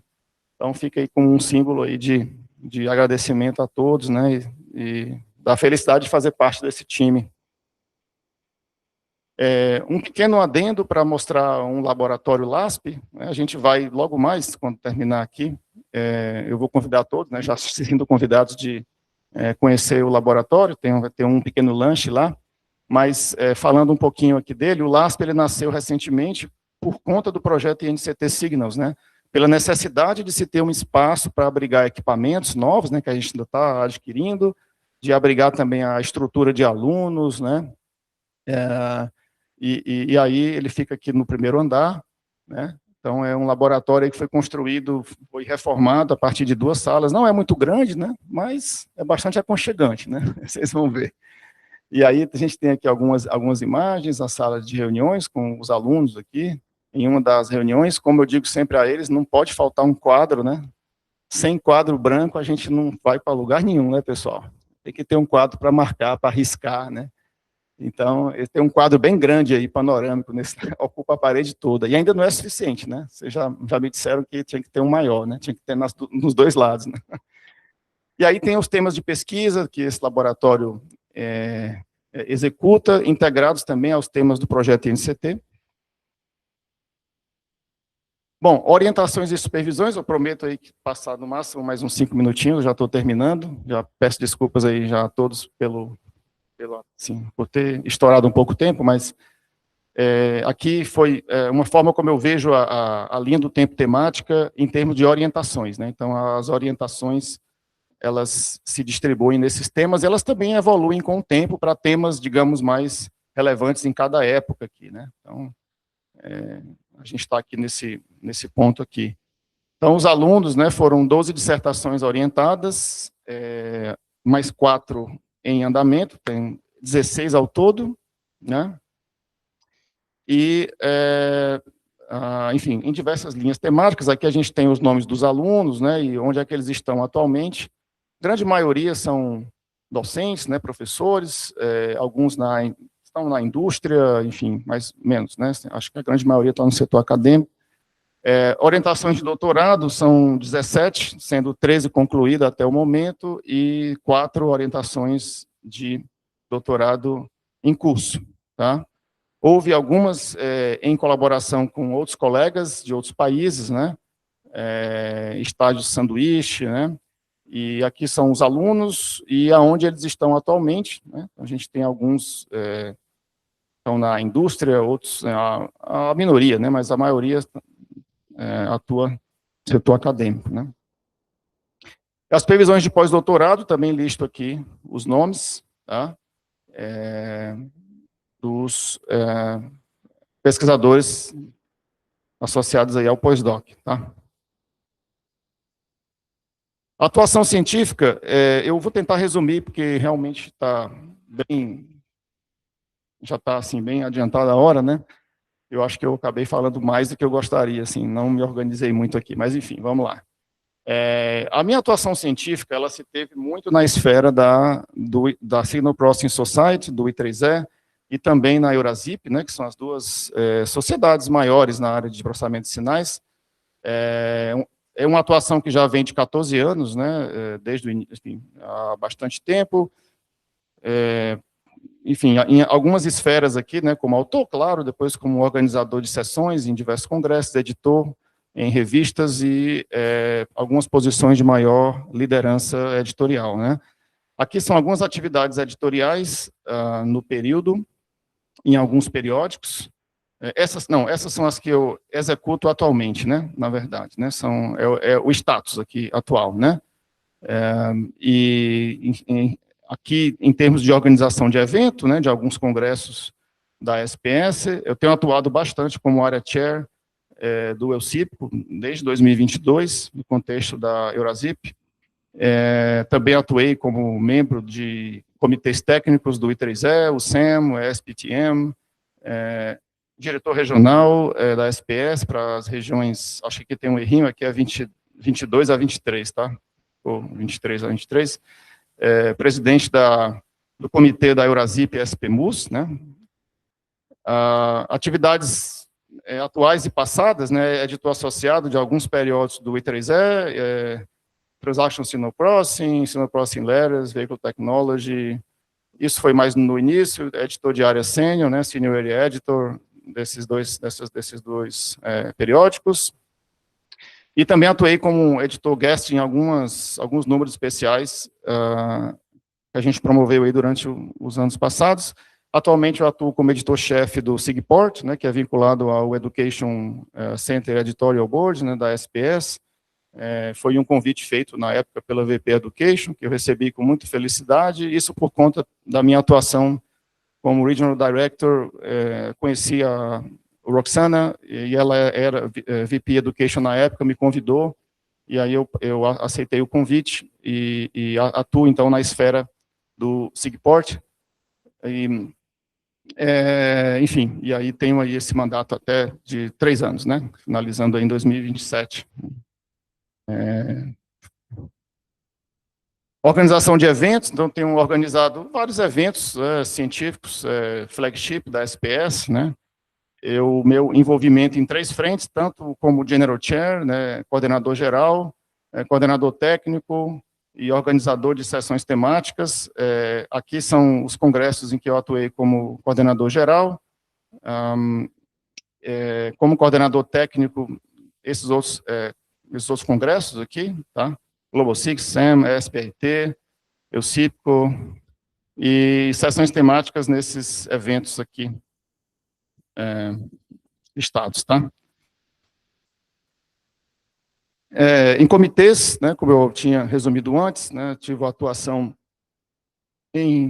majoritariamente na Signal Processing Society, nesses 2 comitês técnicos, né, 2016 até 2021 no SAM, 2022 a enfim, aos dias de hoje no SPTM, e também no contexto da Eurasip, como membro, como Vice Chair, e agora como Chair do comitê SPMUS, né. E também essa atuação como diretor regional, né. Palestras convidadas, claro, isso é muito natural, a gente, ao longo dessas andanças nos congressos, dessas interações, projetos, né, tem aparecido alguns convites, eu tive atuação em algumas palestras, eu destaquei algumas aqui, algumas mais recentes, outras mais antigas, mas palestras acadêmicas aqui, destacaria algumas na França, Alemanha, China, né, dentro dessa janela aqui de 10 anos, né, foram 18 palestras e 5 keynote talks, né, 5 plenárias convidadas. Aqui são as palestras, nessas aqui foram todas keynote talks, né, mais recentes aqui, né, colocando essa janela de 2019 a 2025. Tem um mapa, né, dos diferentes países, das palestras assim mais relevantes, enfim, que estão mais ligadas à minha atuação científica nos últimos 10 anos, né, nesses países aí. E aí eu queria finalizar, né, com alguns registros e memórias, né, são fotos que a gente vai achando, né, tem que fazer um trabalho aí de fuçar um pouco a internet, olhar um pouco as pastas dos computadores antigos, né, eu consegui achar algumas fotos aqui, mas poucas, enfim, né. Então, mais do que resultados e números, alguns momentos dessa jornada. Esse é o Congresso TRICAP, que eu havia falado, né, que algo que marcou bastante aí, na época ainda como aluno de doutorado, né, na verdade, um congresso não, um workshop bem pequeno, né, com poucas pessoas, né, todos esses aqui atuantes na área de tensores na época, né, alguns deles ainda atuam. Aqui é uma participação minha no Asilomar, né, bastante recente, e aqui um seminário de autoavaliação do PPJET, também foi muito significativo para mim, né, eu estou na coordenação do PPJET há bastante tempo, né, assim, como vice ou como coordenador desde 2013, né, sempre alternando vice-coordenador e vice, né, e atualmente estou como coordenador do PPJET. Então esse evento foi muito legal, a gente fez uma autoavaliação, trouxemos vários alunos daqui para apresentar os seus trabalhos e chamamos pesquisadores de fora, né, para avaliar o programa. Então, queria também trazer essa imagem, né, do momento mais recente. Outros registros aqui no Lorraine Workshop, na França, Foi também um local onde eu dei uma palestra plenária. Aqui estou eu, aqui no cantinho. Aqui, mais recentemente, em Pequim, na China, onde eu fui convidado para palestrar nesse Air Mobility Symposium, em novembro do ano passado, voltado aí para os temas de RIS em superfícies aéreas, em plataformas aéreas, ISAC, enfim, todos esses temas aí. Aqui algumas outras visitas, né? A visita à UCLA, a Daniela Cabret, e com o Bruno Socal, que estava aqui comigo. Na UCI, no Lee Swinderhurst, aqui vocês têm o Jafarkhani, né? Hamid Jafarkhani, né? Que atuou muito tempo aí na área de processamento de códigos espaço-temporais, né? Também tem uma foto aí de um jantar. No workshop Probral, que foi lá no meu prédio, lá na área da piscina aqui, que é o Martin Hart, alunos dele, alunos meus, ex-alunos aqui, então foi um momento bem descontraído também, recente, aí, né? Todos se lembram, né?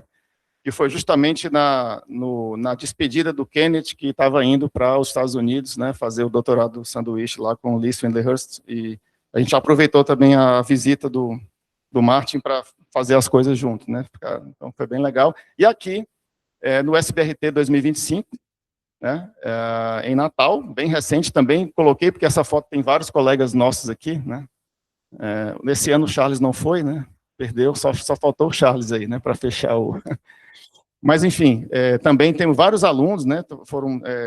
Tivemos artigos premiados, né? De alunos aqui do GTEL, enfim, então foi um evento bem legal também, algo recente, queria destacar. E aí, em relação a prêmios e distinções, eu destacaria a filiação à ABC, Academia Brasileira de Ciências, né, nesse período de 2018, né, e aqui a foto, quando eu recebi o diploma, e assim, é uma experiência muito boa aqui, a gente tem ainda hoje o grupo WhatsApp, onde estão presentes diversos membros da academia, a gente debate muito temas atuais da ciência, enfim, então realmente é uma componente da pesquisa que escapa à questão técnica e que vai mais enfim, pensar sobre a ciência no Brasil, né, impactos, então é muito bom fazer parte da ABC e também ter essa interação com pesquisadores de diversas áreas, né, enfim, matemática, biologia, e cada um coloca o seu ponto de vista, então realmente é bastante rico esses momentos aí de interação com os demais colegas, né. E alguns artigos premiados, né, em periódicos, eu destacaria aqui esses dois artigos que receberam o prêmio de melhor artigo do ano na IAT Signal Processing, em 2020, né, Tensor Methods for Multisensor Signal Processing, na IAT Communications, né, com esse artigo Massive MIMO Surveying with Future Research Topics, e algumas outras premiações em congressos do I3E, e também do SBRT, né, foram várias premiações desde 2021 para cá, né, vários ex-alunos aqui, né, que receberam esses prêmios, tá? Fechando aqui com as perspectivas, eu vou deixar também para discussão, enfim, caso haja alguma questão, mas em relação ao ensino, eu acho que uma coisa que eu destacaria é que a gente precisa rever as práticas pedagógicas, né, no mundo de hoje, né, da IA, a gente está sendo bem desafiador fazer pesquisa, quer dizer, ensinar nesses dias de hoje, tá? Justamente porque a gente tem aí essas ferramentas, né, ChatGPT, enfim, e eu tenho notado realmente uma dificuldade, os alunos, né, enfim, motivar os alunos hoje em dia não é fácil como era antes, né? Então a gente precisa se adaptar, né? Eu me cobro muito sobre isso também, como é que eu posso reinventar um pouco as aulas, né, a forma de lecionar para essa nova realidade, né? Em relação às pesquisas, né, são algumas frentes que eu pretendo continuar, obviamente continuando na área de tensores, mas tenho exercitado um pouco algumas aplicações em machine learning, com alunos de mestrado atualmente, temas ligados à fatoração de redes neuronais profundas, né, onde os tensores podem ser ferramentas úteis, sistemas Isaac, e um tema mais recente que eu tenho despertado aí o meu interesse, que é o processamento eletromagnético de sinais, é um tema novo, né, que foi introduzido agora recentemente, que une essas duas áreas que têm sido tão distantes, né? Eletromagnetismo de um lado, processamento de sinais do outro, e aí a interação entre essas duas áreas, eu creio que tem bastante coisa para ser feita nessa área aí, que mexem com diversas ferramentas que a gente vem trabalhando.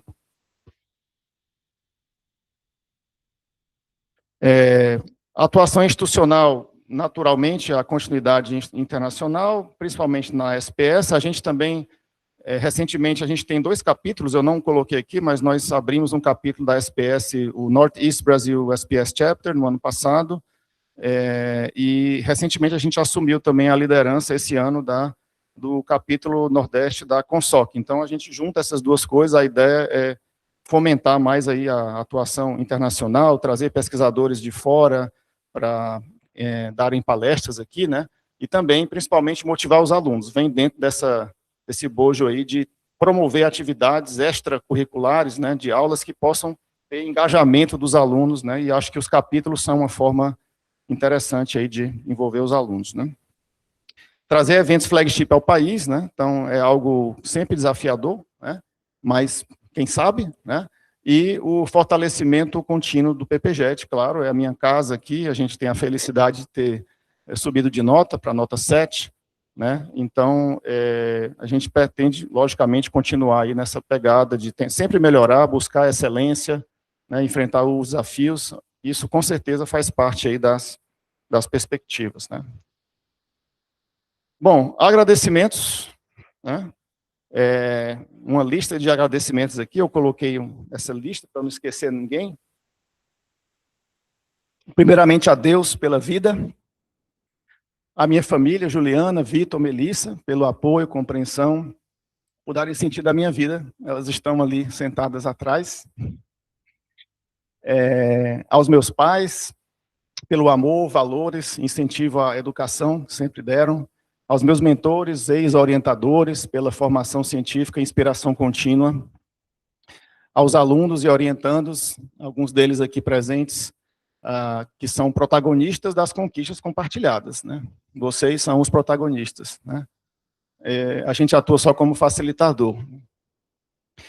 Aos amigos do GETEL, do DETI, de uma forma geral, departamento, pela parceria acadêmica, pela amizade, a equipe técnica e administrativa pelo suporte essencial ao funcionamento institucional, e vai aqui o agradecimento especial à Ana Lívia, a Suelen, o pessoal que já está com a gente há bastante tempo, né, que dão bastante suporte aí a todas as nossas atividades. A Ericsson Telecomunicações, ficou muito claro aí o papel da Ericsson nessa trajetória, pelo financiamento, pela cooperação científica, a CAPES, ao CNPq, a FUNCAP, pelo financiamento da pesquisa, apesar da gente ter condições não muito favoráveis nos dias de hoje, eu reconheço a importância desses financiamentos, né? São muito importantes, né? Para a gente avançar. E aos demais colaboradores, parceiros científicos, alunos de graduação, ex-alunos, pela construção coletiva do conhecimento. E aí uma reflexão final que eu deixo para todos aqui, né? Qual é o nosso verdadeiro legado? Artigos são superados, prêmios pegam poeira na estante. Talvez o legado mais duradouro, aquele que realmente permanece, sejam as mentes inspiradas e formadas ao longo dessa jornada. Então, o impacto mais profundo de tudo isso não está nos números, está nas pessoas. É isso. Muito obrigado.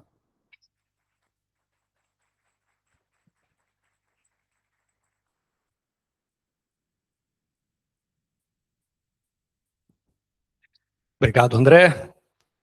O tempo que você levou foi o tempo necessário, né, para fazer jus aí a essa extensa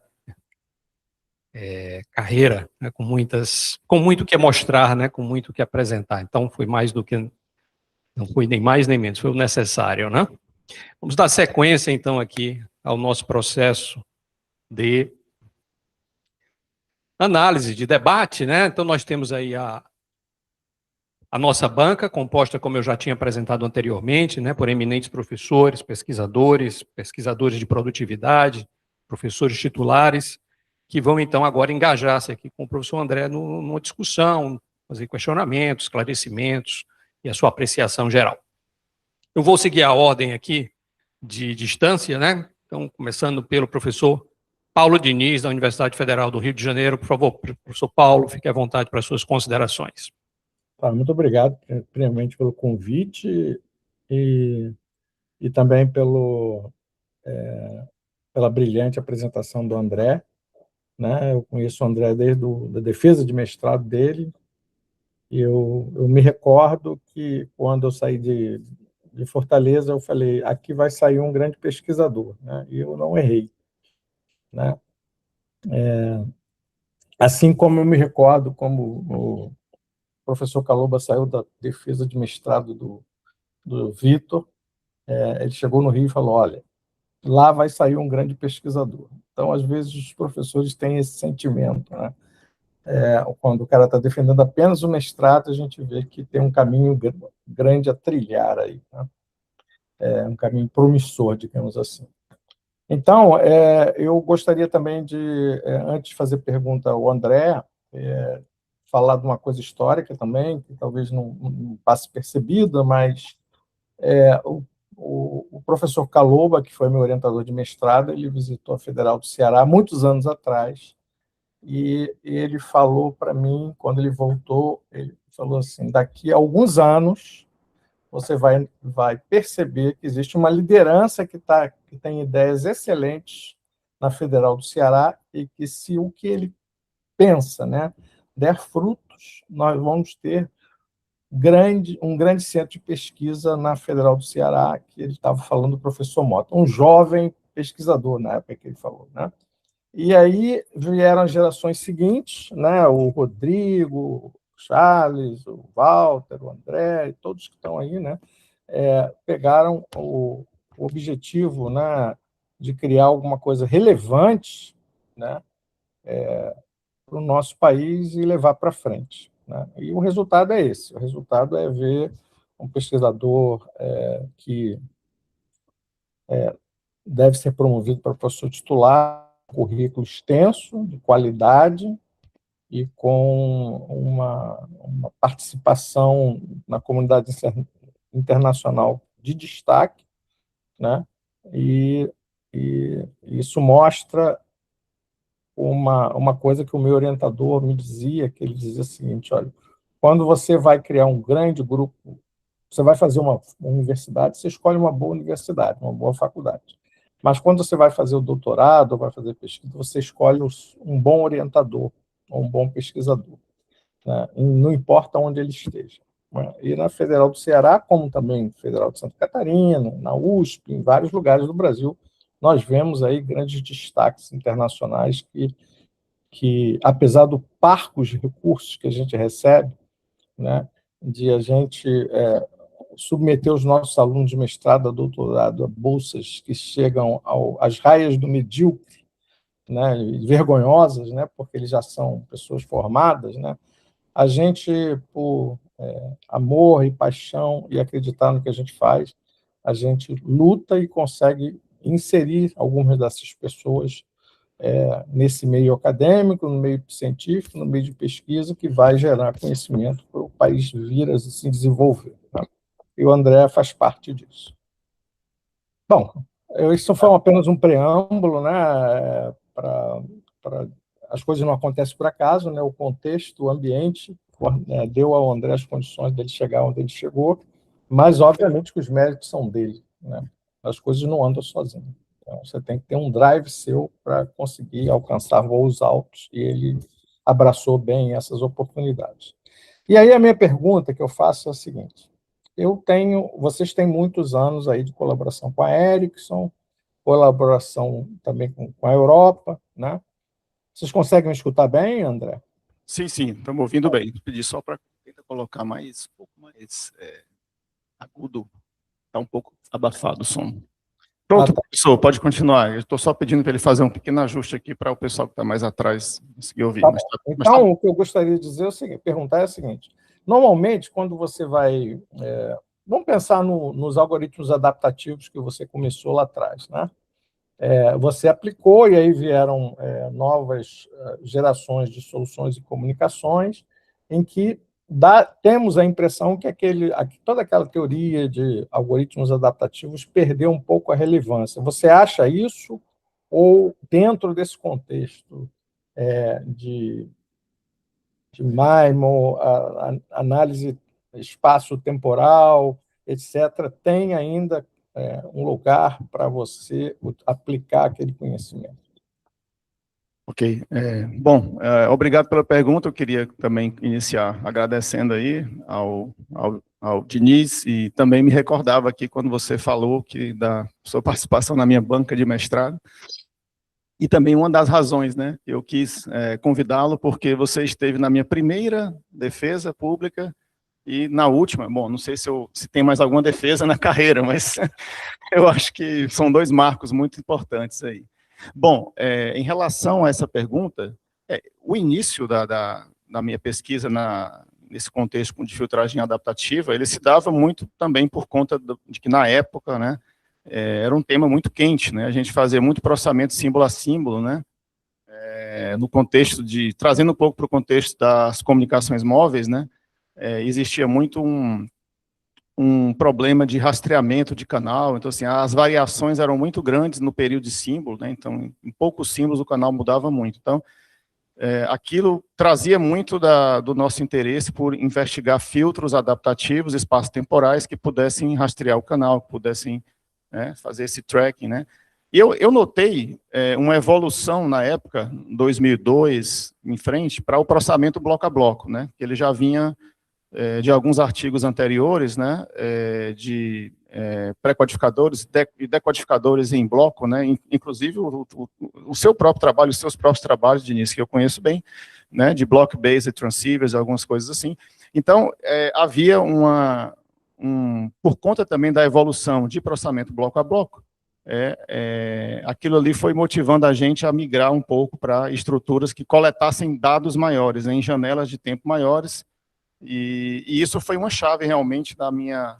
Eu parei um pouco de atuar com essa filtragem adaptativa mais clássica, em torno de 2003, quando eu cheguei na França, e passei a atuar com a filtragem block-based, né? E foi aí também que os tensores se enquadraram bem, né? Porque eles processam dados em bloco.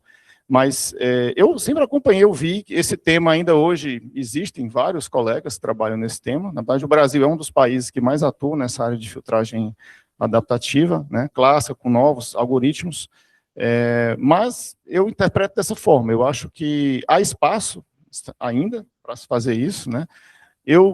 Inclusive, eu queria colocar uma coisa interessante, que eu acho que lá no memorial está mais detalhado. Quando eu cheguei no doutorado, eu queria continuar aplicando essas técnicas de filtragem adaptativa lá, né.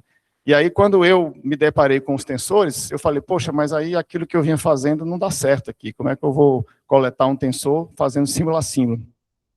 E aí, eu comecei a ideia de fazer a filtragem multilinear, né, filtragem tensorial. A ideia, não, então vamos tentar, ao invés de fazer a filtragem adaptativa nos dados, como se faz, vamos tentar modelar o canal de comunicação ou os filtros equalizadores com modelos de baixo rank, né, com somas de produtos de Kronecker, né, e aquilo ali foi uma coisa que instalou assim, poxa, eu acho que é uma forma de eu continuar trabalhando com filtragem adaptativa, mas agora com uma reinterpretação tensorial.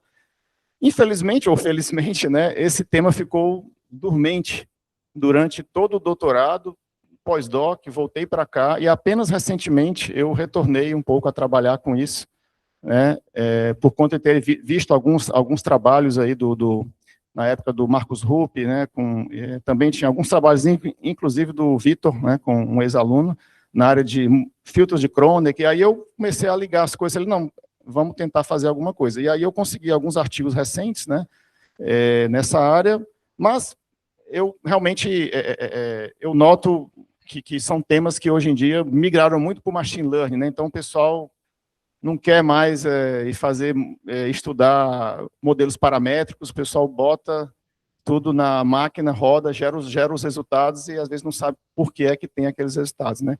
E o que a gente fazia, né, o que você fazia, todos aqui fizeram, era machine learning, né, só que não visto dessa forma, né, não interpretado dessa forma. Então é isso, eu acho que migrou para bloco a bloco e hoje em dia o machine learning meio que engoliu um pouco essa questão, né? Houve também uma certa hype ali na época dos trabalhos do Ali Sayed, né, que propôs filtros adaptativos distribuídos, né, de combinação para múltiplo, para rede de sensores. Acho que ali deu uma certa subida, mas depois, enfim, eu não sei, realmente eu não acompanhei, né, pode ser que eu tenha perdido aqui alguns trabalhos relevantes, tá? Mas é isso. Mas aí você mencionou, por exemplo, a questão do machine learning, né? Quer dizer, você está falando do bloco a bloco, isso tem um pouco a ver com a facilidade com que você faz equalização no FDM, por exemplo, né? Isso aí mudou muito o paradigma. Tanto é que no 4G, 5G e no 6G, muita coisa é baseada ainda na inspiração do FDM, né? De você manda os pilotos, faz lá a sua você precisa da informação do canal de alguma forma para poder assim, garantir uma comunicação de qualidade, né? E no final de contas, isso aí também é uma coisa adaptativa, só que com poucos parâmetros e muitos parâmetros em paralelo, né? Isso. E aí, quando você generaliza isso para o machine learning, né? Se você mantém uma estrutura que é interpretável e você vai atualizar os parâmetros todos, você vai cair num algoritmo de aprendizado, né? E que hoje se pensa em usar isso no 6G, por exemplo, não só para a camada física, mas até para a otimização dos parâmetros que você vai utilizar na rede e até mesmo a criação de gêmeos digitais que vão imitar quer dizer, emular o comportamento de um environment, né, de um ambiente de comunicação. E tem muita gente antiga de filtragem adaptativa que diz que nada foi inventado em machine learning. Não sou eu que estou falando isso. Eu estou falando foi de um professor até da Austrália que ele estava dando um chilique uma vez lá no ICAP, dizendo que esses caras estão reinventando o que a gente já sabe há 30 anos, né? E aí, na verdade, essas coisas são normais, porque às vezes você usa um tipo de conhecimento numa aplicação, mas existem coisas externas a essa que demandam o mesmo tipo de conhecimento e as pessoas não percebem que elas estão interligadas, né? Eu acho que não existe nenhuma má-fé nisso aí. Mas aí a pergunta que eu faço para você, né, um pouco nesse contexto, é o seguinte: normalmente, quando você vai, pelo menos na minha pouca experiência na indústria, né, pouca porque é impossível você ter muita experiência com tantas atividades dentro da indústria, né? Mas o que eu percebo na indústria é que quando você vai apresentar uma solução para eles, eles querem a coisa mais simples que funciona, né? Então, por exemplo, se você me perguntar qual algoritmo adaptativo que eles gostam de usar? O LMS, porque é simples. Qual o tipo de transceiver que eles gostam de usar? FDM, porque é simples, né? E aí você pergunta, vamos mudar para o TFS, nos casos, para outro tipo para poder, né, tratar a parte de Doppler, não sei o quê. Como é que você... Aí você vai para o cara da indústria e fala, não, vamos tentar uma solução que passe pelo FDM, né? Eu já escutei isso, né? Então, a pergunta que eu faço para você é a seguinte: no contexto dos tensores...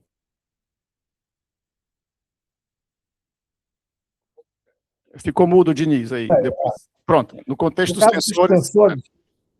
no contexto dos tensores, você acha que, como a implementação não é tão simples quanto simplesmente um produto interno, alguma coisa assim, você vê que haveria resistência de utilizar soluções que sejam tecnicamente mais relevantes, mas praticamente mais difíceis de implementar? Essa é uma boa pergunta, porque, exatamente, nem tudo aquilo que tecnicamente é ótimo ou interessante é de interesse da indústria, né? E a indústria é muito conservadora hoje em dia, principalmente, você falava aí de OFDM, né? A comunidade resolveu adotar o FDM para o 6G, né? Então, meio que se acomodaram ali no FDM. Há outras formas de onda que creio que poderiam ser interessantes, mas eu acho que há um certo ceticismo também em né, em mudar aquilo que deu certo, né? Desde o 4G até hoje. Em relação aos tensores, sim, eu acho que esse é enfim, quando a gente está, assim, quando se fala de processamento tensorial, de fato se trabalha com grandes volumes de dados, né?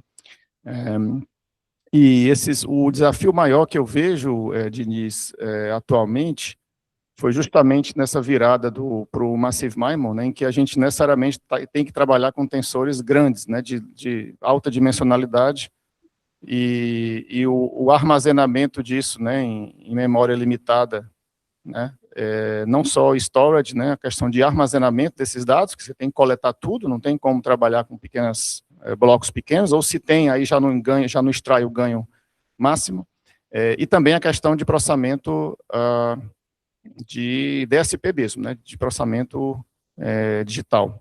Eu tenho acompanhado uma certa evolução nessa área, né, por exemplo, existem, por exemplo, no caso de comunicações, né, vamos falar de comunicações, eu posso tirar pelas patentes, né, que a gente tem tido com a Ericsson, que eu acho que ali, pelo menos do ponto de vista da empresa, da indústria, algum interesse eles teriam, né, e a gente mostrou que isso chamou a atenção. Eu nunca fiz, para ser bem honesto, eu nunca implementei em hardware nenhum dos algoritmos que eu fiz, tá? O mais próximo que eu cheguei foi conseguir uma implementação distribuída, e é o que eu queria dizer, na verdade, para você, é que é possível tratar o problema fazendo processamento, como é que se chama? Streamline, né? Você, na verdade, quebra os tensores em pequenos bloquinhos, onde o tempo é a terceira dimensão, então é como se a gente lá, em filtragem adaptativa, a gente tem um vetor de regressão, e cada elemento do vetor é uma amostra. No caso do processamento tensorial, a gente tem um tensor de regressão, onde cada entrada do filtro, cada TAP, seria um pequeno tensorzinho, que, enfim, aí você tem que tratar isso de maneira recursiva. Alguns avanços houve na literatura, então a minha resposta seria nesse sentido, né, de que é necessário quebrar o dado, né, usando assim um jargão bem simples, né, trabalhar com, e aí é onde vem realmente um pouco que você falou, né, interessante, porque aí a filtragem adaptativa aplicada aos tensores pode ser uma forma de resolver o problema de maneira recursiva, ao invés de coletar um dado volumoso e fazer um processamento em bloco, de fazer ele de maneira recursiva, símbolo a símbolo. A gente tem alguns trabalhos, né, não muito expressivos, na linha de LMS tensorial, RLS tensorial, né, solução de Wiener tensorial, onde a gente quebra o filtro de Wiener em low rank, né, de uma soma de produtos de Kronecker, mas, assim, o que a gente tem é implementação em simulação. Então, realmente, eu considero que esse é um desafio grande. Em machine learning já é um pouco o contrário, né? Os tensores têm sido utilizados para resolver problemas que, trabalhando com a álgebra matricial, a gente não consegue. Por exemplo, em aprendizado profundo, eu tenho notado, por exemplo, você fatorar as camadas da rede neural, né? As diferentes camadas de uma rede profunda, você fatora esses filtros, né, em modelos de rede de tensores, ou trens de tensores. E aí a ideia aí já é usar os tensores não como uma ferramenta para captar mais dados, mas para reduzir a complexidade, né, do processamento na rede neural, né. Então, eu tenho visto alguns movimentos também nessa área, que não é a área de telecom, mas que eu acho que seria algo que os tensores se enquadram bem. Recentemente também a gente tem olhado para o uso de tensores em transformers, né, em fazer para modelos de linguagem, né, que trabalham com longos vetores, né, e a ideia seria a gente transformar, mapear esse R aí no R3 ou no R4, e aí tensorizar e aí fazer o processamento tensorial. Se perde em performance, pelo que eu tive observando, mas se ganha em complexidade. Então, é exatamente o que você falou, a ideia não é mais atingir o melhor desempenho, mas, digamos, torná-lo mais factível para implementações práticas, né. É um pouco o que eu teria a dizer nessa... Nesse contexto que você falou aí, do machine learning, né, desses modelos super complexos, né, quando você, e que tem vários nós com não linearidade, né, o que se percebe é que a maioria das coisas que estão representadas lá, elas, na verdade, causam pouco efeito no desempenho do modelo. Então, é um desafio saber o que a gente pode simplificar numa rede complexa para, principalmente, tratar ou utilizar isso nos dispositivos de ponta, né, de IoT ou também de sistemas móveis, né, com complexidade computacional limitada, etc., né, capacidade computacional limitada. Perfeito. Bom, são comentários, né, mais para trocar ideias e aprender um pouco, ver sua visão. Aí eu estou satisfeito, né? Acho que não tem que arguir um candidato a professor titular no sentido clássico, né? A menos que ele estivesse fora de época, que não é o caso, na minha opinião. Tá bom? Obrigado, professor Diniz. Obrigado, professor Paulo. Então, seguimos aqui no meu critério, vamos do Rio para São Paulo com o professor Vitor Nascimento. Professor, fique à vontade para suas considerações. Oi, boa tarde. Obrigado pelo convite também. Prazer estar aqui na progressão do André, assim, muito merecida. Eu vi que você tinha falado no seu memorial sobre o problema você falou na apresentação também, sobre o problema de estimular e como alcançar os alunos atualmente, né? Isso é uma coisa que a gente está sentindo bastante aqui também, do tempo de atenção que os alunos têm, do uso que eles fazem de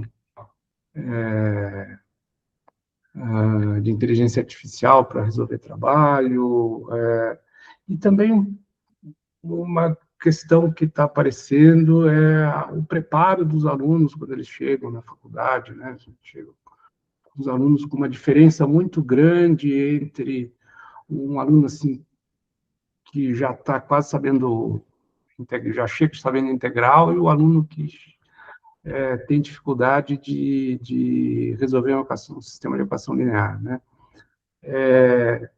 E aí eu queria saber quais são as suas ideias aí, o que você pensa sobre como é que a gente pode tentar.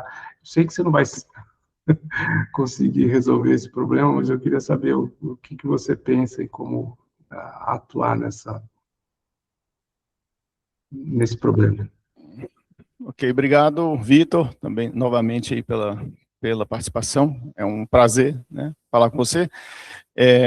Sim, esse é um desafio não sei se é a geração Z ou se já tem uma depois, mas é a geração do digital, né, onde a informação é superficial, é tudo muito rápido, e eu acho que isso acaba resvalando no contexto acadêmico, né? A gente não vê mais livros físicos, né? A gente só vê PDF, e olhe lá, né? Acho que é nem PDF mais, porque o pessoal usa a IA para fazer o sumário do livro, né? Então, assim, isso me preocupa também no que você colocou, e aí eu acho que é uma preocupação, não sei, lógico, é um pouco geral, mas falando do nosso contexto local, o nosso próprio curso, né? O curso de Engenharia de Telecomunicações e a forma como os alunos, os candidatos veem o curso, né? Diante de outros cursos, né? De outras engenharias que fazem competição, né? E então tem esse problema da identidade, né? Da identificação do curso pelo alunado. Eu somo a isso o problema também de formação. Realmente a gente tem sérios problemas de lacunas grandes que os alunos, né, de primeiro e segundo ano apresentam, como você falou mesmo aí, né?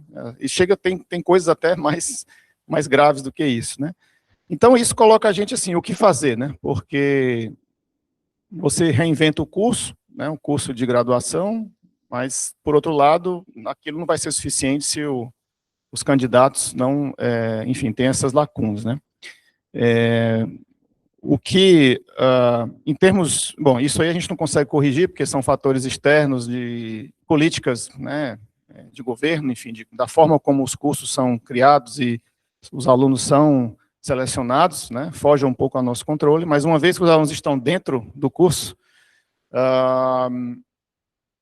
falando de disciplina, né, o que eu, né, André, tenho tentado pensar, mas eu não consegui ainda fazer, é mudar o estilo da minha aula.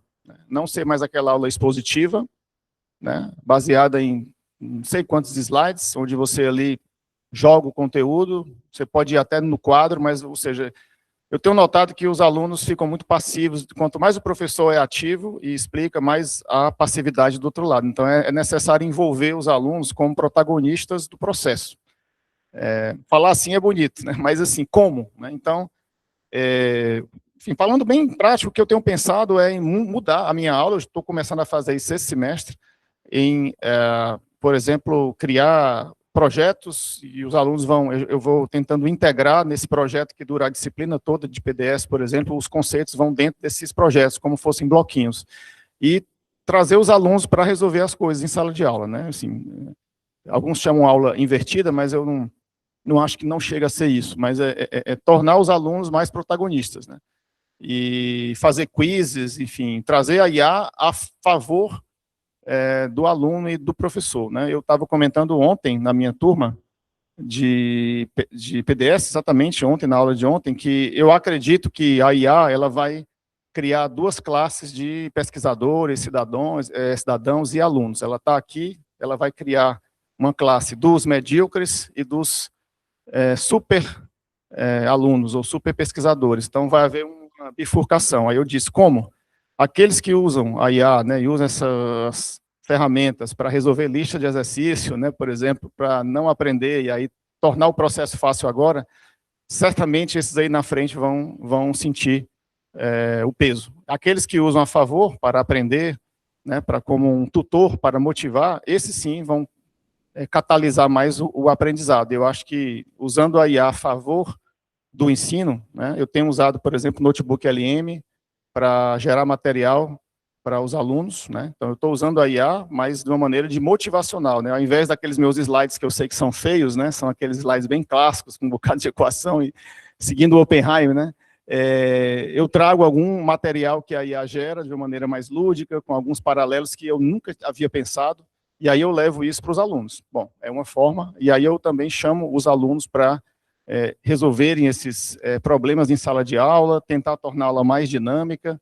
Bom, se isso vai dar certo, eu não sei, é uma tentativa que eu estou fazendo agora, e eu acho que é isso, eu acho que o desafio, né, tem a questão da base, né, dos alunos, mas também, eu acho que o professor também tem que se implicar no processo, fazer um esforço aí, então cada um tem que fazer a sua parte, né. Muito obrigado. Depois, também, uma hora, eu precisava encontrar com você para conversar sobre aquela questão da Signal Processing Society, né? E como é que a gente faz para incentivar as pessoas a se associarem, né? Tem toda aquela problemática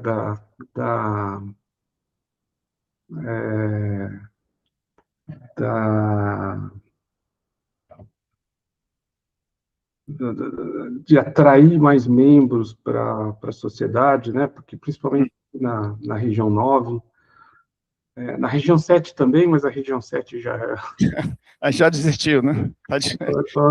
Problema que o pessoal nem responde, né? Mas na região 9, como é que a gente poderia tornar a sociedade mais interessante para as pessoas virem fazer parte, né? Muitas vezes os alunos se associam, depois quando se formam saem. E uma das coisas que surgiram lá na discussão que a gente teve foi exatamente essa questão de algo que você falou agora, de aumentar o número de eventos regionais aqui, né?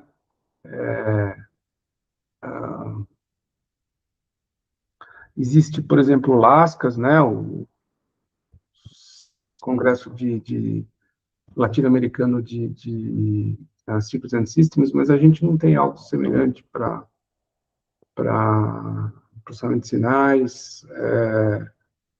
O que você acha a respeito dessa questão?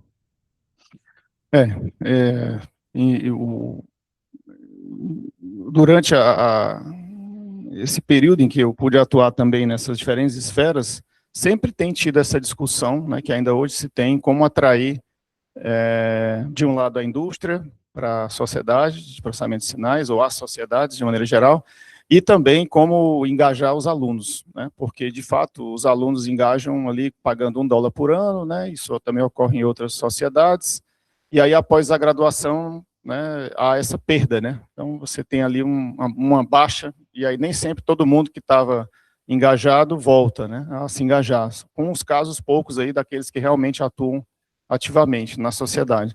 Eu tenho notado que, por exemplo, na América Latina, as comunidades de potência, né, de engenharia elétrica, né, de power, enfim, e nessa área, eles são muito mais coesos, né?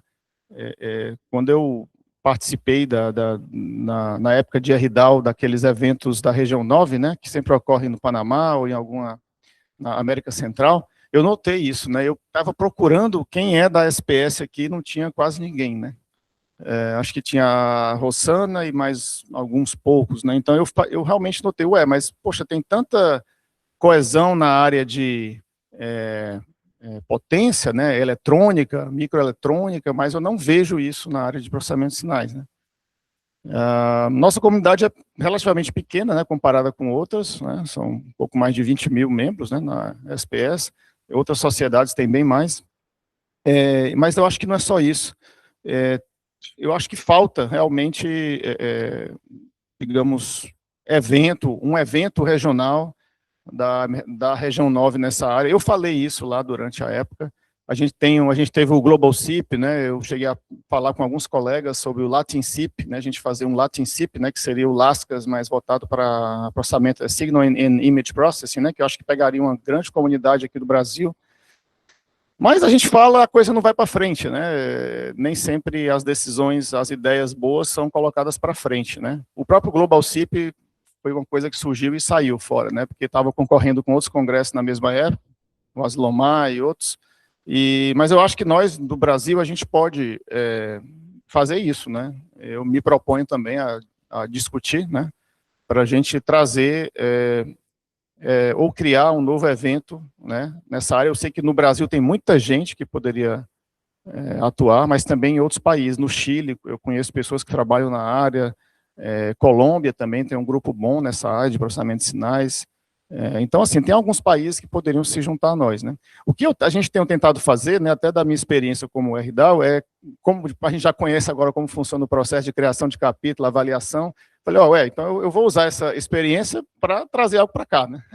E aí a gente criou o capítulo no ano passado, trouxemos 3 Distinguished Lectures, né? Então, eu sei que isso é importante, né? A gente usou bem os recursos, né? Trouxemos 2 Distinguished Lectures e um Distinguished Speaker, né? E agora a gente trouxe o capítulo da Consoc para cá também, que estava em Pernambuco. Então, assim, são coisas que eu penso em fazer para motivar os alunos também, eles se engajarem, a gente fazer, sei lá, aqueles hackathons, fazer alguma atividade voltada mesmo para os alunos, né? E a partir daí a gente engajaria mais os alunos, porque tem várias atividades que requerem ser membros, então seria uma forma de mostrar para os alunos a importância de fazer parte dessas sociedades. Mas é difícil, né? A gente fala assim, mas é um esforço conjunto, né? Não sou, na verdade, sou eu, mas tem outros colegas que a gente se juntou aqui para fazer isso, e enfim, são coisas que a gente está pensando em fazer, né? Trazer um evento flagship para cá é mais complicado, né? Já se chegou a falar em ICASP, coisa assim, mas aí a gente esbarra com uma série de outras questões locais, né, nacionais, enfim, as incertezas, né, dos cenários, né, mas olha que é cada vez algo que, assim, a gente está observando, os congressos estão tudo indo para a China agora, né, para a Ásia, né, porque Estados Unidos agora é difícil, né, você não... com problema de visto, né? Então, assim, a maioria dos grandes eventos agora estão indo para a Ásia, Europa, e aí por que não poderia vir para a América do Sul? Mas para isso, realmente, como você falou, né? Eu acho que eles devem olhar lá quantos membros da região 9 a gente tem. SPS, olha lá, tem bem pouquinho, né? Só uma fatiazinha da pizza lá, pequena. Será que vale a pena, né? Não sei, estou aqui são pensamentos, mas que acho que sim, você tem toda a razão, acho que a gente precisa pensar nessas iniciativas aí, né, para atrair mais membros, engajar mais alunos, né? Isso. Bom, Bom, Vou fazer um comentário sobre isso aí. A gente não traz o ICASP porque não quer. Prestígio, eu acho que nós temos um monte de gente na sociedade que tem respeito lá, né? E se disser a gente vai organizar, a gente vai. A questão é que a gente tem que ter uma massa crítica para realmente fazer o trabalho de organizar, né? E eu sempre falo que um congresso desse tamanho, ele traz para o país alguns milhões de dólares em pouco tempo, né? Que as pessoas vêm, fazem turismo e tal. Tem outras questões de segurança, logística, etc., né? Mas eu organizei um Whiskas no Rio e deu tudo certo, e depois eu botei na ponta do lápis. O Brasil naquela época, assim, circulou mais de alguns poucos milhões de dólares com as viagens, com os hotéis e não sei o quê. Os estrangeiros pensam nisso quando organizam as coisas, né? Eu vou trazer dinheiro para o meu país, né? Olha aí, já apareceu o Rio como candidato aí, né? Mas eu acho que o Mas eu estou muito velho para isso. Assim, eu tenho participado da organização de eventos, vários, mas eventos pequenos, né? Então, os eventos pequenos dão muito trabalho, né? Os Cansaps da vida aí, que foram 2, né? Como General Chair, teve também como Technical Chair. Eles dão trabalho, apesar de eles serem pequenos, porque a gente não tem o suporte da SPS que tem os grandes eventos, né? Então, de um lado ele é pequeno, mas de outro dá um trabalho danado, que basicamente a gente tem que resolver tudo, né? Mas aí, por outro lado, realmente você tem razão, né? Os grandes eventos, eles contam com um suporte praticamente fantástico da sociedade, né? O problema realmente é só pensar, né? Ter essas questões de segurança, a gente fica sempre preocupado, né? Mas é isso aí, né? Vamos ver se aparecem aí alguns corajosos, né? Para botar essas ideias para frente, né? Obrigado. Bom, vou parar por aqui, senão a gente não sai daqui hoje. Obrigado. Obrigado, Vitor. Obrigado. Obrigado, professor Vitor. Então, a última participação de membros externos, vamos para Florianópolis, professor Richard Souza. Fique à vontade, suas considerações, professor. Obrigado, Bia. Bom, boa tarde a todos, né? Agradecer o André por ter me convidado para participar desse momento. Uma honra. Já começo dizendo que eu não vou fazer uma avaliação, né? Só vou fazer elogios. Colocar o memorial do André aqui no meu avaliômetro deu fundo de escala, então não me sinto apto a fazer uma avaliação, além de dar os parabéns. André, eu li o teu memorial inteiro e eu gostei bastante da leitura, principalmente a parte inicial, assim, que trata da tua graduação ali. Me senti, assim, lendo um romance, estava bem interessante, idas e voltas, e achei bem bacana você fazer questão de contar uma história lá, né, que, sob alguma ótica, é um insucesso, né, e hoje você tem uma carreira, assim, que é um sucesso tão grande, né? Isso me fez até pensar um pouco, assim, como às vezes a gente julga, né, alguns alunos e algumas pessoas, assim, de uma forma um pouco rápida por conta de uma única experiência, né? E perde noção, né, de como a vida, né, pode se desenrolar, né, de uma maneira muito mais ampla, né? Achei bem bacana você contar essa história. A tua carreira, tu, evidentemente, né, tem contribuições muito grandes em várias dimensões. Eu acho que a principal é na parte da pesquisa. E na parte da pesquisa, eu acredito que muitos de nós, eu me incluo, né, nós somos bastante esforçados, mas muitos poucos conseguem fazer o que você fez, né, que é participar, assim, da abertura, da definição de uma área de pesquisa, né, e a qual tu atua até hoje, e que você tem um reconhecimento bastante grande, né, tanto no Brasil quanto internacionalmente. E aí, uma coisa que eu fiquei pensando, lendo o teu memorial, a gente tem tido um movimento, assim, não vou dizer bem grande, mas tem tido um movimento, né, de pesquisadores que têm ido embora dentro de outros países, né. Vendo aqui o professor Diniz, eu lembrei do Wallace, né. Aí no Ceará a gente teve o Daniel, né, tem vários outros exemplos que a gente pode dar. E eu fiquei pensando nisso, né? O André tem uma carreira bastante internacional, com muito impacto. Imagino que já devem ter surgido convites, né? Informais ou formais. E como é que tu enxerga, assim, né, o resto da tua carreira? Tem bastante tempo ainda, né? Então, tu enxerga o resto da tua carreira aí no UFC, no GTEL, né? Mesmo o GTEL sendo um oásis no Brasil, né? Muito por conta aí, né? Do trabalho visionário do Mota e do Rodrigo. O que tu enxerga, assim, como futuro, né? Tu te enxerga se aposentando aí no UFC, ou tu vislumbra aí, quem sabe, né? Uma carreira com uma outra direção. O que tu enxerga para 5, 10, 15 anos? Eita, essa pergunta é difícil. Bom, Richard, obrigado aí também, né, por estar participando. É um prazer falar contigo.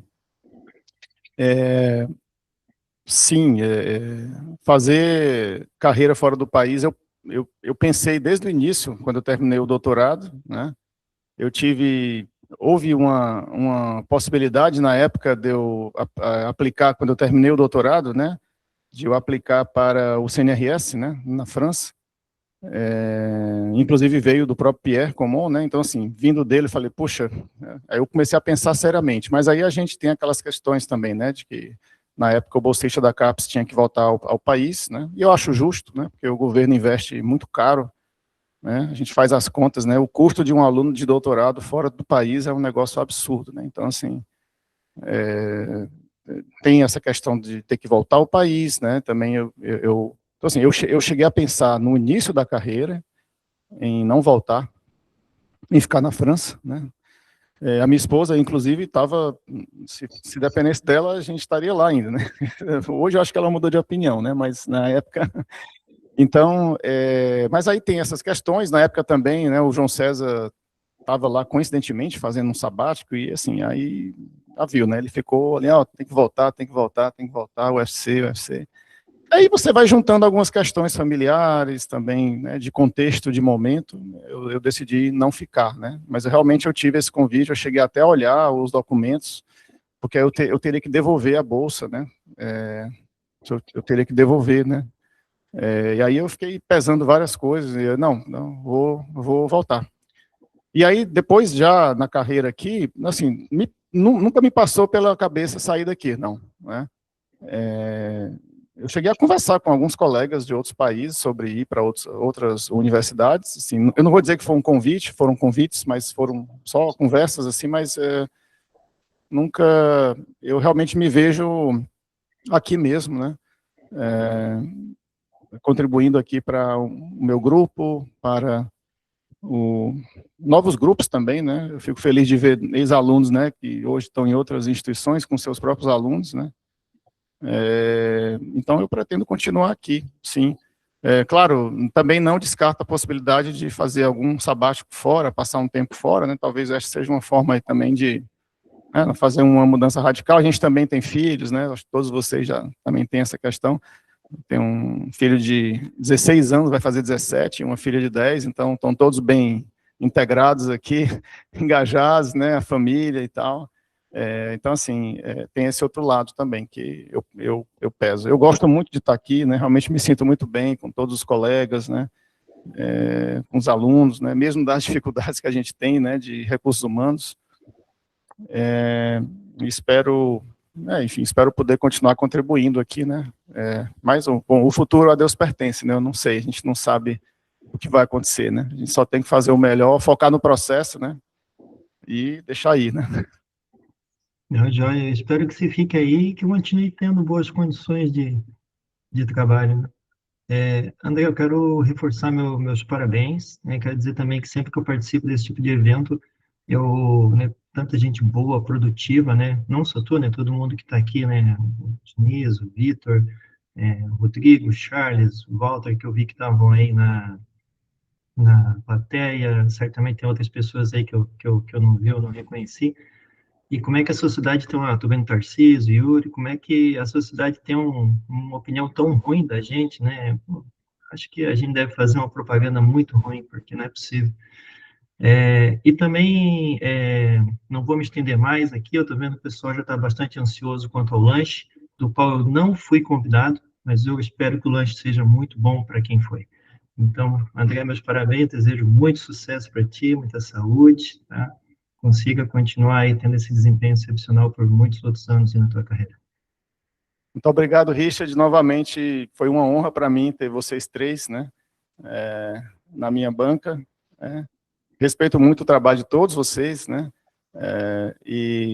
E reconheço, né, quis convidar realmente pessoas para a minha banca. A gente pensou em pessoas que, na minha visão, representam bem a pesquisa no Brasil, né, nessas diferentes áreas, né, que estão correlacionadas ao meu trabalho. Eu espero que vocês venham para cá, né, em breve, que a gente possa ter algum momento presencial, poder conhecer também os nossos laboratórios, né, e é isso, né, fica aí esse agradecimento novamente a todos vocês aí, e me sinto muito feliz aí de ter contado com a presença de vocês três, né.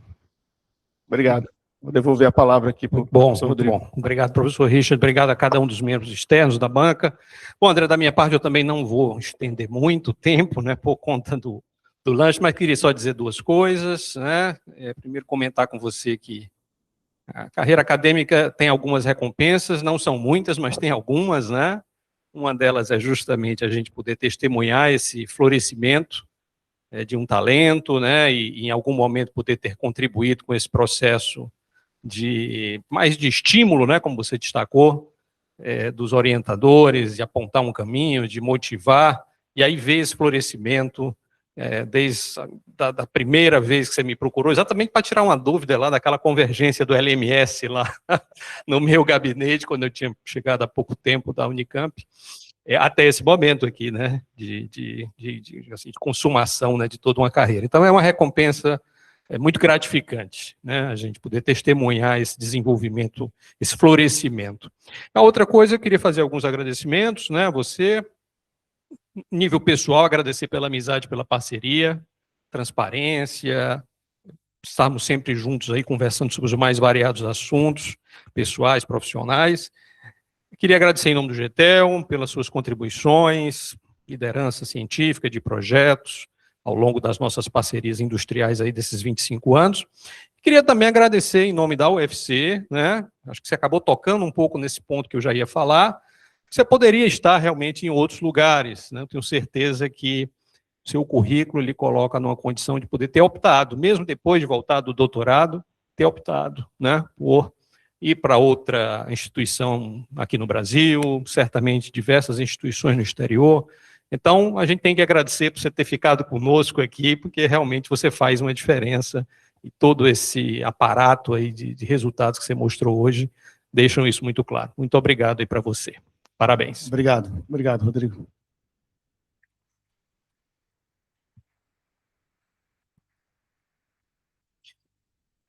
Como último ato formal aqui da nossa reunião, né, eu preciso perguntar aos membros da banca se eles concordam que o candidato está apto a ser promovido ao cargo de professor titular. Então, professor Paulo. Claro que eu concordo. Professor Vitor. Certamente que sim. Professor Richard. Concordo. Da minha parte, com louvor também, dou os parabéns. Então, cumpridos os ritos, parabéns, professor André, professor titular.